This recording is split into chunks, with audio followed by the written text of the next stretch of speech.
ನನ್ನ ಹೆಸರು ಪವಿತ್ರ. ಮದುವೆಯಾದ ನಂತರ ನನ್ನ ಜೀವನ ತುಂಬ ಸಂತೋಷದಿಂದ ಸಾಗುತ್ತಿತ್ತು. ಆದರೆ ಮದುವೆಯಾಗಿ ಕೇವಲ 1 ವರ್ಷವಾದಾಗಲೇ ನನ್ನ ಗಂಡ ಸಾವನ್ನಪ್ಪಿದರು. ನನ್ನ ಅತ್ತೆ ಹೇಳಿದಳು, ನನ್ನ ಮದುವೆಯಾದ ಮಗಳು ಮತ್ತು ಅವಳ ಗಂಡ ಮನೆಗೆ ಬರ್ತಿದ್ದಾರೆ. ನೀನು ಅವರನ್ನು ತುಂಬ ಚೆನ್ನಾಗಿ ನೋಡಿಕೊಳ್ಳಬೇಕು ಎಂದು. ನಾನು ನನ್ನ ನಾದಿನಿ ಮತ್ತು ಅವಳ ಗಂಡನ ಎಲ್ಲ ರೀತಿಯ ಸೇವೆ ಮಾಡುತ್ತಿದ್ದೆ. ಆದರೆ ನನ್ನ ನಾದಿನಿಯ ಗಂಡ ತುಂಬ ಸ್ವಚ್ಛಂದ ಸ್ವಭಾವದವನಾಗಿದ್ದ ಅಂದುಕೊಂಡಿದ್ದೆ. ಆದರೆ ಅವನು ನನ್ನ ಗೌರವಕ್ಕೆ ಧಕ್ಕೆ ಉಂಟು ಮಾಡಿ ನಂತರ ನನ್ನ ಅತ್ತೆಯ ಬಳಿ ಹೋಗಿ, ನಾನು ಪವಿತ್ರಾಗೆ ಏನೂ ಮಾಡಿಲ್ಲ, ಇವಳೇ ನನ್ನ ಮೇಲೆ ಸುಳ್ಳು ಆರೋಪ ಮಾಡುತ್ತಿದ್ದಾಳೆ ಎಂದು ಹೇಳಿದ. ನಾನು ಇಲ್ಲ ಎಂದು ಹೇಳಿದರೂ ನನ್ನ ಅತ್ತೆ ನನ್ನ ಮಾತನ್ನು ನಂಬಲಿಲ್ಲ. ಆದರೆ ಸುಳ್ಳು ಹೇಳುತ್ತಿದ್ದವನು ನನ್ನ ನಾದಿನಿಯ ಗಂಡನೇ ಆಗಿದ್ದ. ನನ್ನ ಅತ್ತೆ ನನ್ನನ್ನು ತಳ್ಳಿ ಹಾಕಿ ಮನೆಯಿಂದ ಹೊರಗೆ ಹಾಕಿಬಿಟ್ಟಳು. ನಾನು ನನ್ನ ಗಂಡನ ಹಳೆಯ ಊರಿಗೆ ಮರಳಿ ಬಂದೆ. ಅಲ್ಲಿ ಅಳುತ್ತಾ ದೇವರ ಬಳಿ ನ್ಯಾಯಕ್ಕಾಗಿ ಪ್ರಾರ್ಥಿಸುತ್ತಾ ಇದ್ದೆ. ಒಂದು ರಾತ್ರಿ ನೀರು ಕುಡಿಯಲು ಎದ್ದಾಗ ನನ್ನ ಕೈಯಿಂದ ನೀರಿನ ಮಡಕೆ ಜಾರಿ ನೆಲಕ್ಕೆ ಬಿದ್ದು ಒಡೆದು ಹೋಯಿತು. ಆ ಒಡೆದ ಮಡಕೆಯನ್ನು ನೋಡಿದ ಕ್ಷಣದಲ್ಲೇ ನನ್ನ ಕಾಲಿನ ಕೆಳಗಿನಿಂದ ನೆಲವೇ ಜಾರಿದಂತಾಯಿತು. ಏಕೆಂದರೆ ಈ ಜಗತ್ತಿನಲ್ಲಿ ನನಗೆ ಯಾರೂ ಇರಲಿಲ್ಲ. ನಾನು ಅನಾಥಳಾಗಿದ್ದೆ, ಆಶ್ರಯವಿಲ್ಲದವಳಾಗಿದ್ದೆ. ನನ್ನ ಚಿಕ್ಕಪ್ಪ ನನ್ನನ್ನು ಸಾಕಿ ಬೆಳೆಸಿದ್ರು. ಆದರೆ ಅವರು ನನ್ನನ್ನು ಪ್ರೀತಿಯಿಂದ ಬೆಳೆಸಿದ್ದಕ್ಕಿಂತ ನಾನು ದೊಡ್ಡವಳಾದ ಮೇಲೆ ನನ್ನನ್ನು ಯಾವುದಾದರೂ ವಯಸ್ಸಾದ ವ್ಯಕ್ತಿಗೆ ಅಥವಾ ಹಣ ಕೊಟ್ಟು ಹೆಂಡತಿಯಾಗಿ ಕರೆದುಕೊಂಡು ಹೋಗುವ ವ್ಯಕ್ತಿಗೆ ಮದುವೆ ಮಾಡಿಕೊಡಲು ಬಯಸಿದ್ದರು. ನನ್ನ ಜೀವನದಲ್ಲೂ ಹಾಗೆ ನಡೆಯಿತು. ನನ್ನ ಮದುವೆ ನನಗಿಂತ ಬಹಳ ದೊಡ್ಡ ವಯಸ್ಸಿನ ವ್ಯಕ್ತಿಯೊಂದಿಗೆ ನಡೆಯಿತು. ಅವರು ನನಗಿಂತ 10 ವರ್ಷ ಹಿರಿಯರು. ಅವರ ಮೊದಲ ಹೆಂಡತಿಯೊಂದಿಗೆ ವಿಚ್ಛೇದನವಾಗಿತ್ತು. ನನ್ನ ಅತ್ತೆಗೆ ಮನೆಯ ಕೆಲಸಗಳಿಗಾಗಿ ಒಬ್ಬ ಕೆಲಸದವಳು ಬೇಕಾಗಿತ್ತು. ಹೀಗಾಗಿ ನನ್ನ ಚಿಕ್ಕಪ್ಪ ಹೇಗೋ ನನ್ನ ಮದುವೆ ಮಾಡಿಸಿದರು. ಮದುವೆಯಾಗಿ ಅತ್ತೆ ಮನೆಗೆ ಬಂದಾಗ ಅಲ್ಲಿನ ವಾತಾವರಣ ತುಂಬ ವಿಭಿನ್ನವಾಗಿತ್ತು. ಮದುವೆಯ ಮೊದಲ ರಾತ್ರಿ ನನ್ನ ಅತ್ತೆ ನನಗೆ, ನಿನ್ನನ್ನು ನಾನು ಹಣ ಕೊಟ್ಟು ಕರೆದುಕೊಂಡು ಬಂದಿದ್ದೇನೆ, ಇಲ್ಲಿ ಹೆಚ್ಚು ನಕರ ತೋರಿಸಲು ಪ್ರಯತ್ನ ಮಾಡಬೇಡ ಎಂದು ಹೇಳಿದಳು. ನಾನು ಭಯದಿಂದ ಮೌನವಾಗಿ ಕುಳಿತಿದ್ದೆ. ಆಗ ನನ್ನ ವಯಸ್ಸು ಕೇವಲ 20 ವರ್ಷ. ಜೀವನದ ಬಗ್ಗೆ ನನಗೆ ಹೆಚ್ಚು ತಿಳಿದಿರಲಿಲ್ಲ. ನನ್ನ ಗಂಡ ಪವನ್ ಕೊಠಡಿಗೆ ಬಂದಾಗ ನನ್ನ ಭಯಗೊಂಡ ಮುಖವನ್ನು ನೋಡಿ, ನೀನು ಏಕೆ ಹೆದರುತ್ತಿದ್ದೀಯಾ? ನಾನು ಯಾವ ಪ್ರಾಣಿಯೂ ಅಲ್ಲ, ಎದ್ದು ಊಟ ಮಾಡು, ನೀನು ಬೆಳಗ್ಗೆಯಿಂದ ಏನು ತಿಂದಿಲ್ವಲ್ಲ ಎಂದು ಹೇಳಿದರು. ಅತ್ತೆಯ ಮಾತುಗಳಿಂದ ನಾನು ತುಂಬ ನಿರಾಶೆಯಾಗಿದ್ದೆ. ನನ್ನ ಊದಿಕೊಂಡ ಕಣ್ಣುಗಳನ್ನು ನೋಡಿ ಅವರು ಒಂದು ನಿಟ್ಟುಸಿರು ಬಿಟ್ಟು ನೀರಿನ ಗ್ಲಾಸನ್ನು ನನ್ನ ಕಡೆ ಚಾಚಿದರು ಮತ್ತು ಅವರು ಹೇಳಿದರು, ನನ್ನ ಅಮ್ಮ ತುಂಬ ಕಠಿಣ ಸ್ವಭಾವದವಳು ಎಂಬುದು ನನಗೆ ಗೊತ್ತು. ಆದರೆ ನೀನು ಚಿಂತಿಸಬೇಡ, ನಾನು ನಿನ್ನನ್ನು ಎಲ್ಲ ರೀತಿಯಲ್ಲೂ ಸಂತೋಷವಾಗಿಟ್ಟುಕೊಳ್ಳಲು ಪ್ರಯತ್ನಿಸುತ್ತೇನೆ. ಈ ಮನೆಯಲ್ಲಿ ನಿನಗೆ ಯಾವುದೇ ಕಷ್ಟವಾಗದಂತೆ ನೋಡಿಕೊಳ್ಳುತ್ತೇನೆ. ನನ್ನ ಮೊದಲ ಹೆಂಡತಿಯು ಅಮ್ಮನ ಕಠಿಣ ಸ್ವಭಾವದ ಕಾರಣದಿಂದಲೇ ನನ್ನನ್ನು ಬಿಟ್ಟು ಹೋಗಿದ್ದಳು. ಆದರೆ ನೀನು ಇನ್ನೂ ಚಿಕ್ಕವಳು. ನಾನು ನಿನಗೆ ಹೆಂಡತಿಯಾಗಿ ಸಿಗಬೇಕಾದ ಎಲ್ಲ ಹಕ್ಕುಗಳನ್ನು ಕೊಡುತ್ತೇನೆ. ನಿನ್ನನ್ನು ಈ ಮನೆಯ ಕೆಲಸದವಳಾಗಲು ಬಿಡುವುದಿಲ್ಲ ಎಂದ ಅವರ ಈ ಮಾತುಗಳು ನನಗೆ ಔಷಧಿಯಂತಾಗಿದ್ದವು. ಹಲವು ವರ್ಷಗಳ ನಂತರ ಯಾರೋ ಒಬ್ಬರು ನನ್ನನ್ನು ಮನುಷ್ಯಳಂತೆ ಗೌರವದಿಂದ ನೋಡಿದ್ದರು. ಆ ರಾತ್ರಿ ಮೊದಲ ಬಾರಿಗೆ ನಾನು ನೆಮ್ಮದಿಯಿಂದ ಉಸಿರೆಳೆದೆ. ಬಹುಶಃ ಈಗ ನನ್ನ ಜೀವನ ಬದಲಾಗಬಹುದು ಎಂದು ಭಾವಿಸಿದೆ. ಆದರೆ ಜೀವನ ಅಷ್ಟು ಸುಲಭವಾಗಿರಲಿಲ್ಲ. ನನ್ನ ಅತ್ತೆಯ ವರ್ತನೆ ದಿನದಿಂದ ದಿನಕ್ಕೆ ಇನ್ನಷ್ಟು ಕೆಟ್ಟದಾಗುತ್ತಿತ್ತು. ಅವಳು ಬೆಳಗ್ಗೆ ಬೇಗನೆ ನನ್ನನ್ನು ಎಬ್ಬಿಸಿ, ಹೋಗಿ ಎಮ್ಮೆಗಳಿಗೆ ಮೇವು ಹಾಕು ಎಂದು ಹೇಳುತ್ತಿದ್ದಳು. ನನ್ನ ದಿನದ ಆರಂಭವೇ ಅದರಿಂದಾಗುತ್ತಿತ್ತು. ಎಮ್ಮೆಗಳಿಗೆ ಮೇವು ಹಾಕುವುದು, ಗೊಬ್ಬರ ತೆಗೆದು ಹಾಕುವುದು, ನಂತರ ಮನೆಯ ಎಲ್ಲ ಕೆಲಸಗಳನ್ನು ನೋಡಿಕೊಳ್ಳುವುದು. ನನ್ನ ಅತ್ತೆ ಮಾತ್ರ ದಿನವಿಡೀ ಹಾಸಿಗೆಯ ಮೇಲೆ ಮಲಗಿ ಹುಕ್ಕ ಸೇದುತ್ತಾ ನನಗೆ ಆದೇಶಗಳನ್ನು ನೀಡುತ್ತಾ ಇರುತ್ತಿದ್ಲು. ಪವಿತ್ರ, ಬಾ ನನ್ನ ಕಾಲುಗಳನ್ನು ಒತ್ತು. ಪವಿತ್ರ, ರೊಟ್ಟಿ ಸರಿಯಾಗಿ ಬೆಂದಿಲ್ಲ. ಪವಿತ್ರ, ತರಕಾರಿಯಲ್ಲಿ ಮೆಣಸಿನಕಾಯಿ ಹೆಚ್ಚು ಆಗಿದೆ. ಇಂತಹ ಸಣ್ಣ ಪುಟ್ಟ ತಪ್ಪುಗಳಿಗೂ ಅವಳು ನನ್ನ ಕೂದಲನ್ನು ಹಿಡಿದು ಎಳೆದು ಮನೆಯಿಂದ ಹೊರಗೆಳೆಯುತ್ತಿದ್ದಳು. ಪವನ್ ರಾತ್ರಿ ಕೆಲಸ ಮುಗಿಸಿ ಮನೆಗೆ ಬಂದಾಗ ಅತ್ತೆಯಿಂದ ನನ್ನ ವಿರುದ್ಧ ಅವರನ್ನು ಕೆರಳಿಸುವ ಪ್ರಯತ್ನ ನಡೆಯುತ್ತಿತ್ತು. ಅತ್ತೆ ಹೇಳುತ್ತಿದ್ರು, ನೋಡು ಮಗನೇ, ಈ ಹುಡುಗಿ ದಿನವಿಡೀ ಏನು ಮಾಡೋದಿಲ್ಲ, ಹಾಸಿಗೆಯಲ್ಲೇ ಮಲಗಿರ್ತಾಳೆ. ಇಂದು ತರಕಾರಿಯನ್ನು ಸೀದು ಹೋಗುವವರೆಗೆ ಬೇಯಿಸಿದ್ದಾಳೆ. ನಾನು ಹೇಳುತ್ತೇನೆ, ಇದನ್ನು ಸರಿಯಾಗಿ ತಿದ್ದುಕೋ. ಇಲ್ಲವಾದರೆ ಇವಳು ಕೂಡ ನಿನ್ನ ಮೊದಲ ಹೆಂಡತಿಯಂತೆ ನಿನ್ನನ್ನು ಬಿಟ್ಟು ಹೋಗುತ್ತಾಳೆ ಮತ್ತು ನಿನ್ನ ತಲೆಯ ಮೇಲೆ ಏರಿ ಕುಳಿತುಕೊಳ್ಳುತ್ತಾಳೆ ಎಂದು ಹೇಳಿದರು. ಆದರೆ ಪವನ್ ತಮ್ಮ ತಾಯಿಯ ಮಾತುಗಳಿಗೆ ಕಿವಿಗೊಡುತ್ತಿರಲಿಲ್ಲ. ಯಾಕಂದರೆ ಅವರಿಗೆ ಎಲ್ಲವೂ ಅರ್ಥವಾಗುತ್ತಿತ್ತು. ಅವರು ಮೌನವಾಗಿ ಊಟ ಮಾಡ್ತಿದ್ರು. ನಂತರ ಸನ್ನೆಯಿಂದ ನನ್ನನ್ನು ತಮ್ಮ ಬಳಿಗೆ ಕರೆಯುತ್ತಿದ್ರು ಮತ್ತು ಕೇಳುತ್ತಿದ್ರು, ಹೇಳು ಪವಿತ್ರ, ಇಂದು ಅಮ್ಮ ಮತ್ತೆ ನಿನ್ನ ಹೊಡೆದ್ರಾ ಎಂದು. ನಾನು ಮೌನವಾಗಿಯೇ ಇರುತ್ತಿದ್ದೆ. ನನ್ನ ಕೈ ಮೇಲಿದ್ದ ಬಟ್ಟೆಯನ್ನು ಮೇಲಕ್ಕೆ ಸರಿಸಿ ದೇಹದ ಮೇಲಿದ್ದ ನೀಲಿ ಗಾಯದ ಗುರುತುಗಳನ್ನು ಅವರಿಗೆ ತೋರಿಸುತ್ತಿದ್ದೆ. ಅವರು ದುಃಖದಿಂದ ನನ್ನ ಕೈ ಹಿಡಿದು ಹೇಳುತ್ತಿದ್ದರು, ಪವಿತ್ರ, ನಿನ್ನನ್ನು ಈ ಎಲ್ಲ ಕಷ್ಟಗಳಿಂದ ಕಾಪಾಡಲು ನಾನು ಏನು ಮಾಡಲಿ? ಅವಳು ನನ್ನ ತಾಯಿ. ನಾನು ಅವರೊಂದಿಗೆ ಜಗಳ ಮಾಡಲಾರೆ, ಅವರ ಮೇಲೆ ಕೈ ಎತ್ತಲಾರೆ. ಆದರೆ ನಿನಗೆ ಒಂದು ಮಾತು ಕೊಡುತ್ತೇನೆ, ನಿನ್ನನ್ನು ನಾನು ಎಂದಿಗೂ ಒಂಟಿಯಾಗಿ ಬಿಡುವುದಿಲ್ಲ. ಯಾವಾಗಲೂ ನಿನ್ನ ಜೊತೆಯಲ್ಲಿರುತ್ತೇನೆ. ನೀನು ನನ್ನ ಜವಾಬ್ದಾರಿ ಎಂದು ಹೇಳುತ್ತಿದ್ದರು. ಕಾಲ ಕಳೆಯುತ್ತಾ ಹೋಯಿತು. ನಮ್ಮ ಮದುವೆಯಾಗಿ 1 ವರ್ಷ ಪೂರ್ಣವಾಯಿತು. ಆದರೆ ಇನ್ನೂ ನಮಗೆ ಮಕ್ಕಳಾಗಿರಲಿಲ್ಲ. ಈ ವಿಷಯ ನನ್ನ ಅತ್ತೆಗೆ ಹೊಸ ಆಯುಧವಾಯಿತು. ಈಗ ಅವಳು ನನ್ನನ್ನು ಬಂಜೆ ಮತ್ತು ಗೊಡ್ಡು ಹಸು ಎಂದು ಕರೆಯಲು ಆರಂಭಿಸಿದಳು. ಒಂದು ಮಧ್ಯಾಹ್ನ ನಾನು ಬಟ್ಟೆ ತೊಳೆಯುತ್ತಿದ್ದಾಗ ನನ್ನ ಅತ್ತೆ ನನ್ನ ಬಳಿಗೆ ಬಂದು ನನ್ನ ಒದ್ದೆಯಾದ ಕೈಗಳ ಮೇಲೆ ಮರದ ಕೋಲಿನಿಂದ ಬಲವಾಗಿ ಹೊಡೆದಳು. ನೋವಿನಿಂದ ನಾನು ಕಿರುಚಿದೆ. ಆಗ ಅವರು ಹೇಳಿದರು, ಯಾಕೆ ಕಿರುಚುತ್ತಿದ್ದೀಯಾ? ಈ ಮನೆಗೆ ಬಂದು 1 ವರ್ಷ ಆಯಿತು. ನಮಗೆ ಒಬ್ಬ ವಾರಸುದಾರನನ್ನು ಕೊಡಲಿಲ್ಲ. ಬಂಜೆ, ಎಲ್ಲಿಯವಳು ನೀನು? ನಿನ್ನ ಚಿಕ್ಕಪ್ಪ ಸರಿಯಾಗಿಯೇ ಹೇಳಿದ್ದ, ನೀನು ಯಾವ ಕೆಲಸಕ್ಕೂ ಬಾರದವಳು ಎಂದು. ನೀನು ಗೊಡ್ಡು ಹಸ, ನನ್ನ ಮಗನ ವಂಶವನ್ನು ಕೊನೆಗಾಣಿಸಲು ಬಂದಿದ್ದೀಯ. ಆದರೆ ನಾನು ಹಾಗಾಗಲು ಬಿಡುವುದಿಲ್ಲ, ನಿನ್ನನ್ನು ಸುಮ್ಮನೆ ಬಿಡುವುದಿಲ್ಲ ಎಂದರು. ನಾನು ಅಳುತ್ತಾ ಹೇಳಿದೆ, ಅತ್ತೆ, ಇದರಲ್ಲಿ ನನ್ನ ತಪ್ಪೇನು? ನಾನು ಏನು ಮಾಡಿದ್ದೇನೆ? ಇದು ದೇವರ ಕೈಯಲ್ಲಿರುವ ವಿಷಯ ಎಂದಾಗ ಅವರು ಕೋಪದಿಂದ ಕಿರುಚಿದರು. ನನ್ನ ಜೊತೆ ವಾದ ಮಾಡುತ್ತೀಯಾ? ನಿನ್ನಿಂದ ಆಗುವುದಿಲ್ಲ ಅಂದರೆ ಈ ಮನೆಯಿಂದ ಹೊರಟು ಹೋಗು. ನಾನು ನನ್ನ ಮಗನಿಗೆ ಮತ್ತೊಂದು ಮದುವೆ ಮಾಡಿಸ್ತೇನೆ. ನನಗೆ ಮೊಮ್ಮಗನನ್ನು ಕೊಡುವ ಆರೋಗ್ಯವಂತ ಯುವತಿಯನ್ನು ಮನೆಗೆ ತರುತ್ತೇನೆ. ನೀನು ಕೇವಲ ಊಟಕ್ಕೆ ಬಾರ ಎಂದರು. ಆ ದಿನ ಸಂಜೆ ಪವನ್ ಮನೆಗೆ ಬಂದಾಗ ಮನೆಯ ವಾತಾವರಣ ತುಂಬ ಉದ್ವಿಗ್ನವಾಗಿತ್ತು. ನನ್ನ ಅತ್ತೆ ಪವನ್ ಮುಂದೆ ಒಂದು ಷರತ್ತು ಇಟ್ಟರು. ಈ ಮನೆಯಲ್ಲಿ ಇವಳು ಇರಬೇಕು ಅಥವಾ ನಾನು ಇರಬೇಕು ಎಂದು. ಏಕೆಂದರೆ ನನಗೆ ಮೊಮ್ಮಗು ಬೇಕು. ಇವಳಿಂದ ಮಗುವಾಗುವುದಿಲ್ಲ ಅಂದರೆ ಇವಳನ್ನು ಮನೆಯಿಂದ ಹೊರಹಾಕು ಎಂದರು. ಪವನ್ ತಮ್ಮ ತಲೆಯನ್ನು ಹಿಡಿದುಕೊಂಡರು. ಅವರು ತುಂಬ ದಣಿದಂತೆ ಕಾಣುತ್ತಿದ್ದರು. ಅವರು ನನ್ನ ಕಡೆ ನೋಡಿದರು. ನಾನು ಬಾಗಿಲಿನ ಅಂಚಿನಲ್ಲಿ ನಿಂತು ಕಣ್ಣೀರು ಸುರಿಸುತ್ತಿದ್ದೆ. ಅವರು ಎದ್ದು ತಮ್ಮ ತಾಯಿ ಎದುರು ನಿಂತು ಹೇಳಿದರು, ಅಮ್ಮ, ಡಾಕ್ಟರ್ ಏನು ಹೇಳಿದ್ದಾರೆ ಎಂಬುದು ನಿಮಗೆ ಗೊತ್ತಿದೆ. ಡಾಕ್ಟರ್ ಹೇಳಿದ್ದು ಕೊರತೆ ಪವಿತ್ರಳಲ್ಲಿ ಅಲ್ಲ, ನನ್ನಲ್ಲಿದೆ. ಈ ಬಡವಳು ಸುಮ್ಮನೆ ಅಪವಾದಕ್ಕೆ ಗುರಿಯಾಗುತ್ತಿದ್ದಾಳೆ. ನಾನು ಇನ್ನೊಂದು ಮದುವೆ ಮಾಡಿಕೊಂಡರೂ ನನಗೆ ಮಕ್ಕಳಾಗುವುದಿಲ್ಲ. ಇದನ್ನು ಕೇಳಿದ ಅತ್ತೆ ಕೋಪದಿಂದ ಉರಿದು ಬಿದ್ದಳು. ಅವಳು ಹೇಳಿದಳು, ಎಚ್ಚರ, ನಿನ್ನನ್ನೇ ತಪ್ಪಿತಸ್ಥ ಎಂದು ಹೇಳಬೇಡ. ಆ ಡಾಕ್ಟರ್ಗಳು ಸುಳ್ಳು ಹೇಳುತ್ತಾರೆ. ನಿನ್ನೆ ಬಂದ ಈ ಹುಡುಗಿ ನಿನಗೆ ಏನು ಮಂತ್ರ ಹಾಕಿದ್ದಾಳೆ? ಈಗ ನೀನೇ ನಿನ್ನ ತಾಯಿಯನ್ನು ಸುಳ್ಳುಗಾರ್ತಿ ಅಂತ ಹೇಳುತ್ತಿದ್ದೀಯಾ? ಪವನ್ ಶಾಂತವಾಗಿ ಹೇಳಿದರು, ಇಲ್ಲ ಅಮ್ಮ, ನಾನು ಸತ್ಯ ಹೇಳುತ್ತಿದ್ದೇನೆ. ಪವಿತ್ರಾಳ ಯಾವುದೇ ತಪ್ಪಿಲ್ಲ. ನಾನು ಅವಳನ್ನು ಮನೆಯಿಂದ ಹೊರಹಾಕುವುದಿಲ್ಲ. ಅವಳು ನನ್ನ ಹೆಂಡತಿ. ನಾನು ಸಾಯುವ ತನಕ ಅವಳು ನನ್ನ ಹೆಂಡತಿಯಾಗಿಯೇ ಇರುತ್ತಾಳೆ. ನೀವು ಅವಳ ಜೊತೆ ಹೊಂದಿಕೊಂಡೇ ಬದುಕಬೇಕು ಎಂದರು. ಪವನ್ ಅವರ ಧ್ವನಿಯಲ್ಲಿ ಅಷ್ಟೊಂದು ದೃಢ ನಿಶ್ಚಯ ಇತ್ತು. ನನ್ನ ಅತ್ತೆ ಮೊದಲ ಬಾರಿಗೆ ಮೌನವಾದರು. ಕೋಪದಿಂದ ಕಾಲು ಬಡಿದು ತನ್ನ ಕೋಣೆಗೆ ಹೋಗಿಬಿಟ್ಟರು. ಪವನ್ ನನ್ನ ಬಳಿಗೆ ಬಂದು ನನ್ನ ಕಣ್ಣೀರು ಒರೆಸುತ್ತಾ ಹೇಳಿದರು, ನೀನು ಅಳಬೇಡ. ನಾನು ಬದುಕಿರೋವರೆಗೂ ಯಾರೂ ನಿನ್ನನ್ನು ಈ ಮನೆಯಿಂದ ಹೊರಹಾಕೋದಕ್ಕೆ ಸಾಧ್ಯವಿಲ್ಲ. ಈ ಮನೆ ಎಷ್ಟು ನನ್ನದೋ ಅಷ್ಟೇ ನಿನ್ನದು ಕೂಡ ಎಂದರು. ನನಗೆ ಪವನ್ ಅವರ ಮಾತುಗಳ ಮೇಲೆ ಸಂಪೂರ್ಣ ನಂಬಿಕೆ ಇತ್ತು. ಅವರು ನಿಜವಾಗಿಯೂ ನನಗೆ ಒಂದು ಗುರಾಣಿಯಂತೆ ನಿಂತಿದ್ದರು. ಅವರಿದ್ದ ಕಾರಣ ನನ್ನ ಅತ್ತೆಯ ಹಿಂಸೆ ಕಡಿಮೆಯಾಗಿರಲಿಲ್ಲ. ಆದರೆ ಅದನ್ನು ಸಹಿಸಿಕೊಳ್ಳುವ ಶಕ್ತಿ ನನಗೆ ಸಿಕ್ಕಿತ್ತು.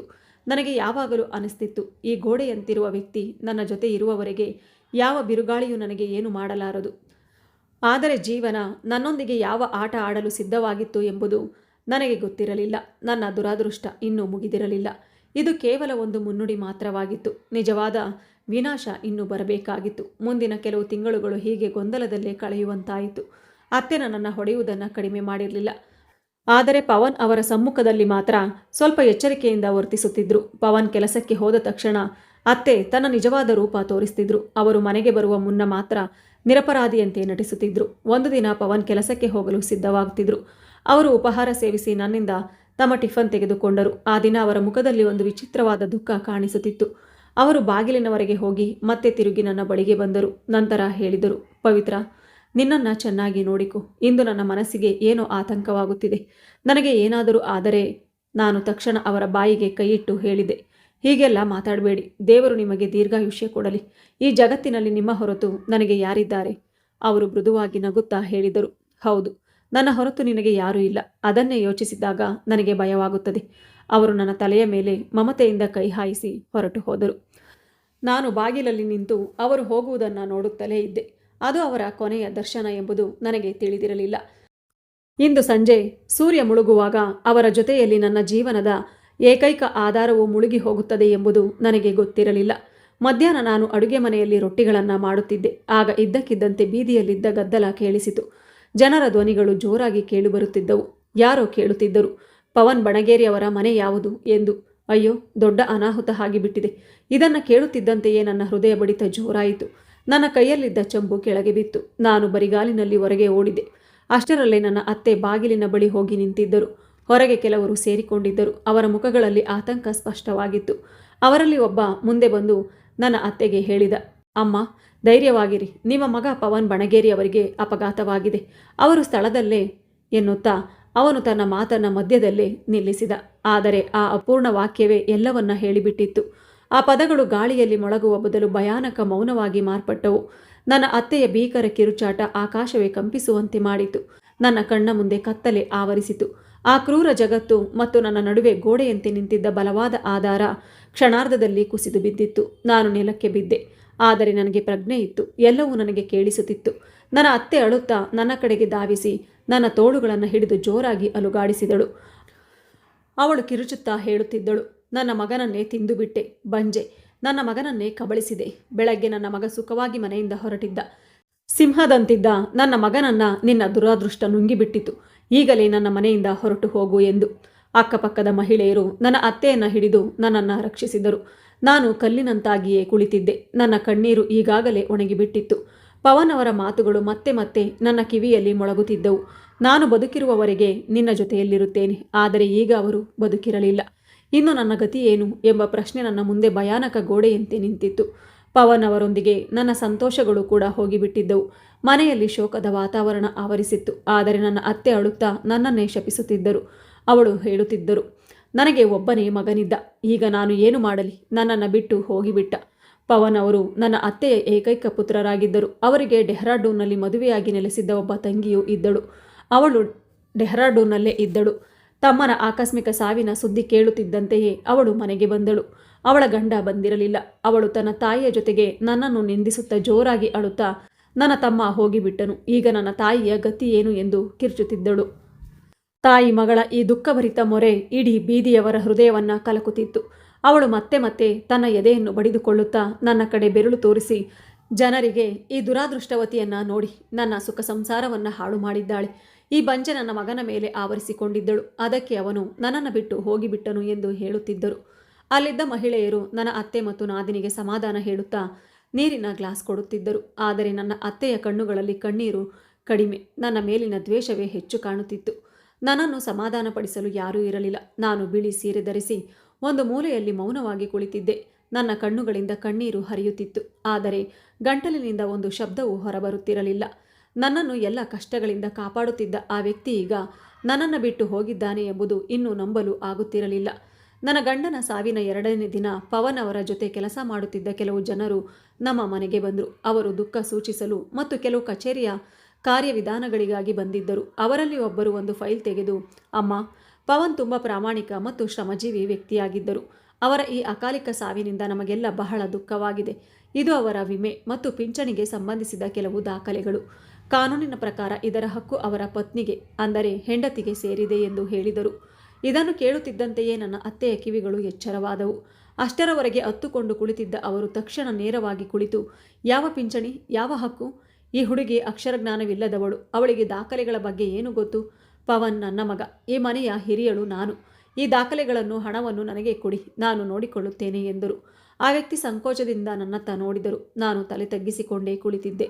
ಅತ್ತೆಯ ಮುಂದೆ ಮಾತನಾಡುವ ಧೈರ್ಯ ನನ್ನಲ್ಲಿರಲಿಲ್ಲ. ಆದರೆ ಅವರು, ನೋಡಿ ಅಮ್ಮ, ಕಾನೂನಿನ ಪ್ರಕಾರ ಈ ದಾಖಲೆಗಳಿಗೆ ಪವನ್ ಅವರ ಪತ್ನಿಯು ಸಹಿ ಅಗತ್ಯ ಎಂದರು.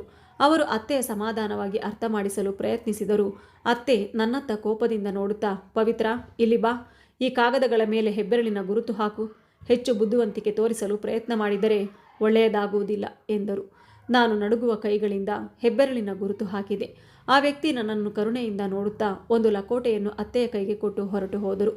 ಅವರು ಹೋದ ಕೂಡಲೇ ಅತ್ತೆ ಆ ಲಕೋಟೆ ಮತ್ತು ದಾಖಲೆಗಳನ್ನು ತನ್ನ ವಶಕ್ಕೆ ತೆಗೆದುಕೊಂಡು, ಇದು ನನ್ನ ಮಗನ ರಕ್ತ, ಬೆವರಿನ ದುಡಿಮೆ. ನಿನಗೆ ಕೊಟ್ಟರೆ ನಿನ್ನ ತವರು ಮನೆಗೆ ಕೊಂಡೊಯ್ಯುತ್ತೀಯ. ಇನ್ನು ಮುಂದೆ ಬರುವ ಪಿಂಚಣಿಯ ಹಣವನ್ನು ನಾನು ತೆಗೆದುಕೊಳ್ಳುತ್ತೇನೆ. ನಿನಗೆ ದಿನಕ್ಕೆ 2 ಹೊತ್ತಿನ ಊಟ ಮಾತ್ರ ಸಿಗುತ್ತದೆ, ಅದು ಸರಿಯಾಗಿ ಇದ್ದರೆ ಮಾತ್ರ ಎಂದರು. ನಾನು ಮೌನವಾಗಿದ್ದೆ. ನನ್ನ ಗಂಡನ ಸಾವು ನನ್ನನ್ನು ಮಾತು ಬಾರದವಳನ್ನಾಗಿ ಮಾಡಿತ್ತು. ಈಗ ಅಳುವುದಕ್ಕೂ ನನ್ನ ಬಳಿ ಏನೂ ಉಳಿದಿರಲಿಲ್ಲ.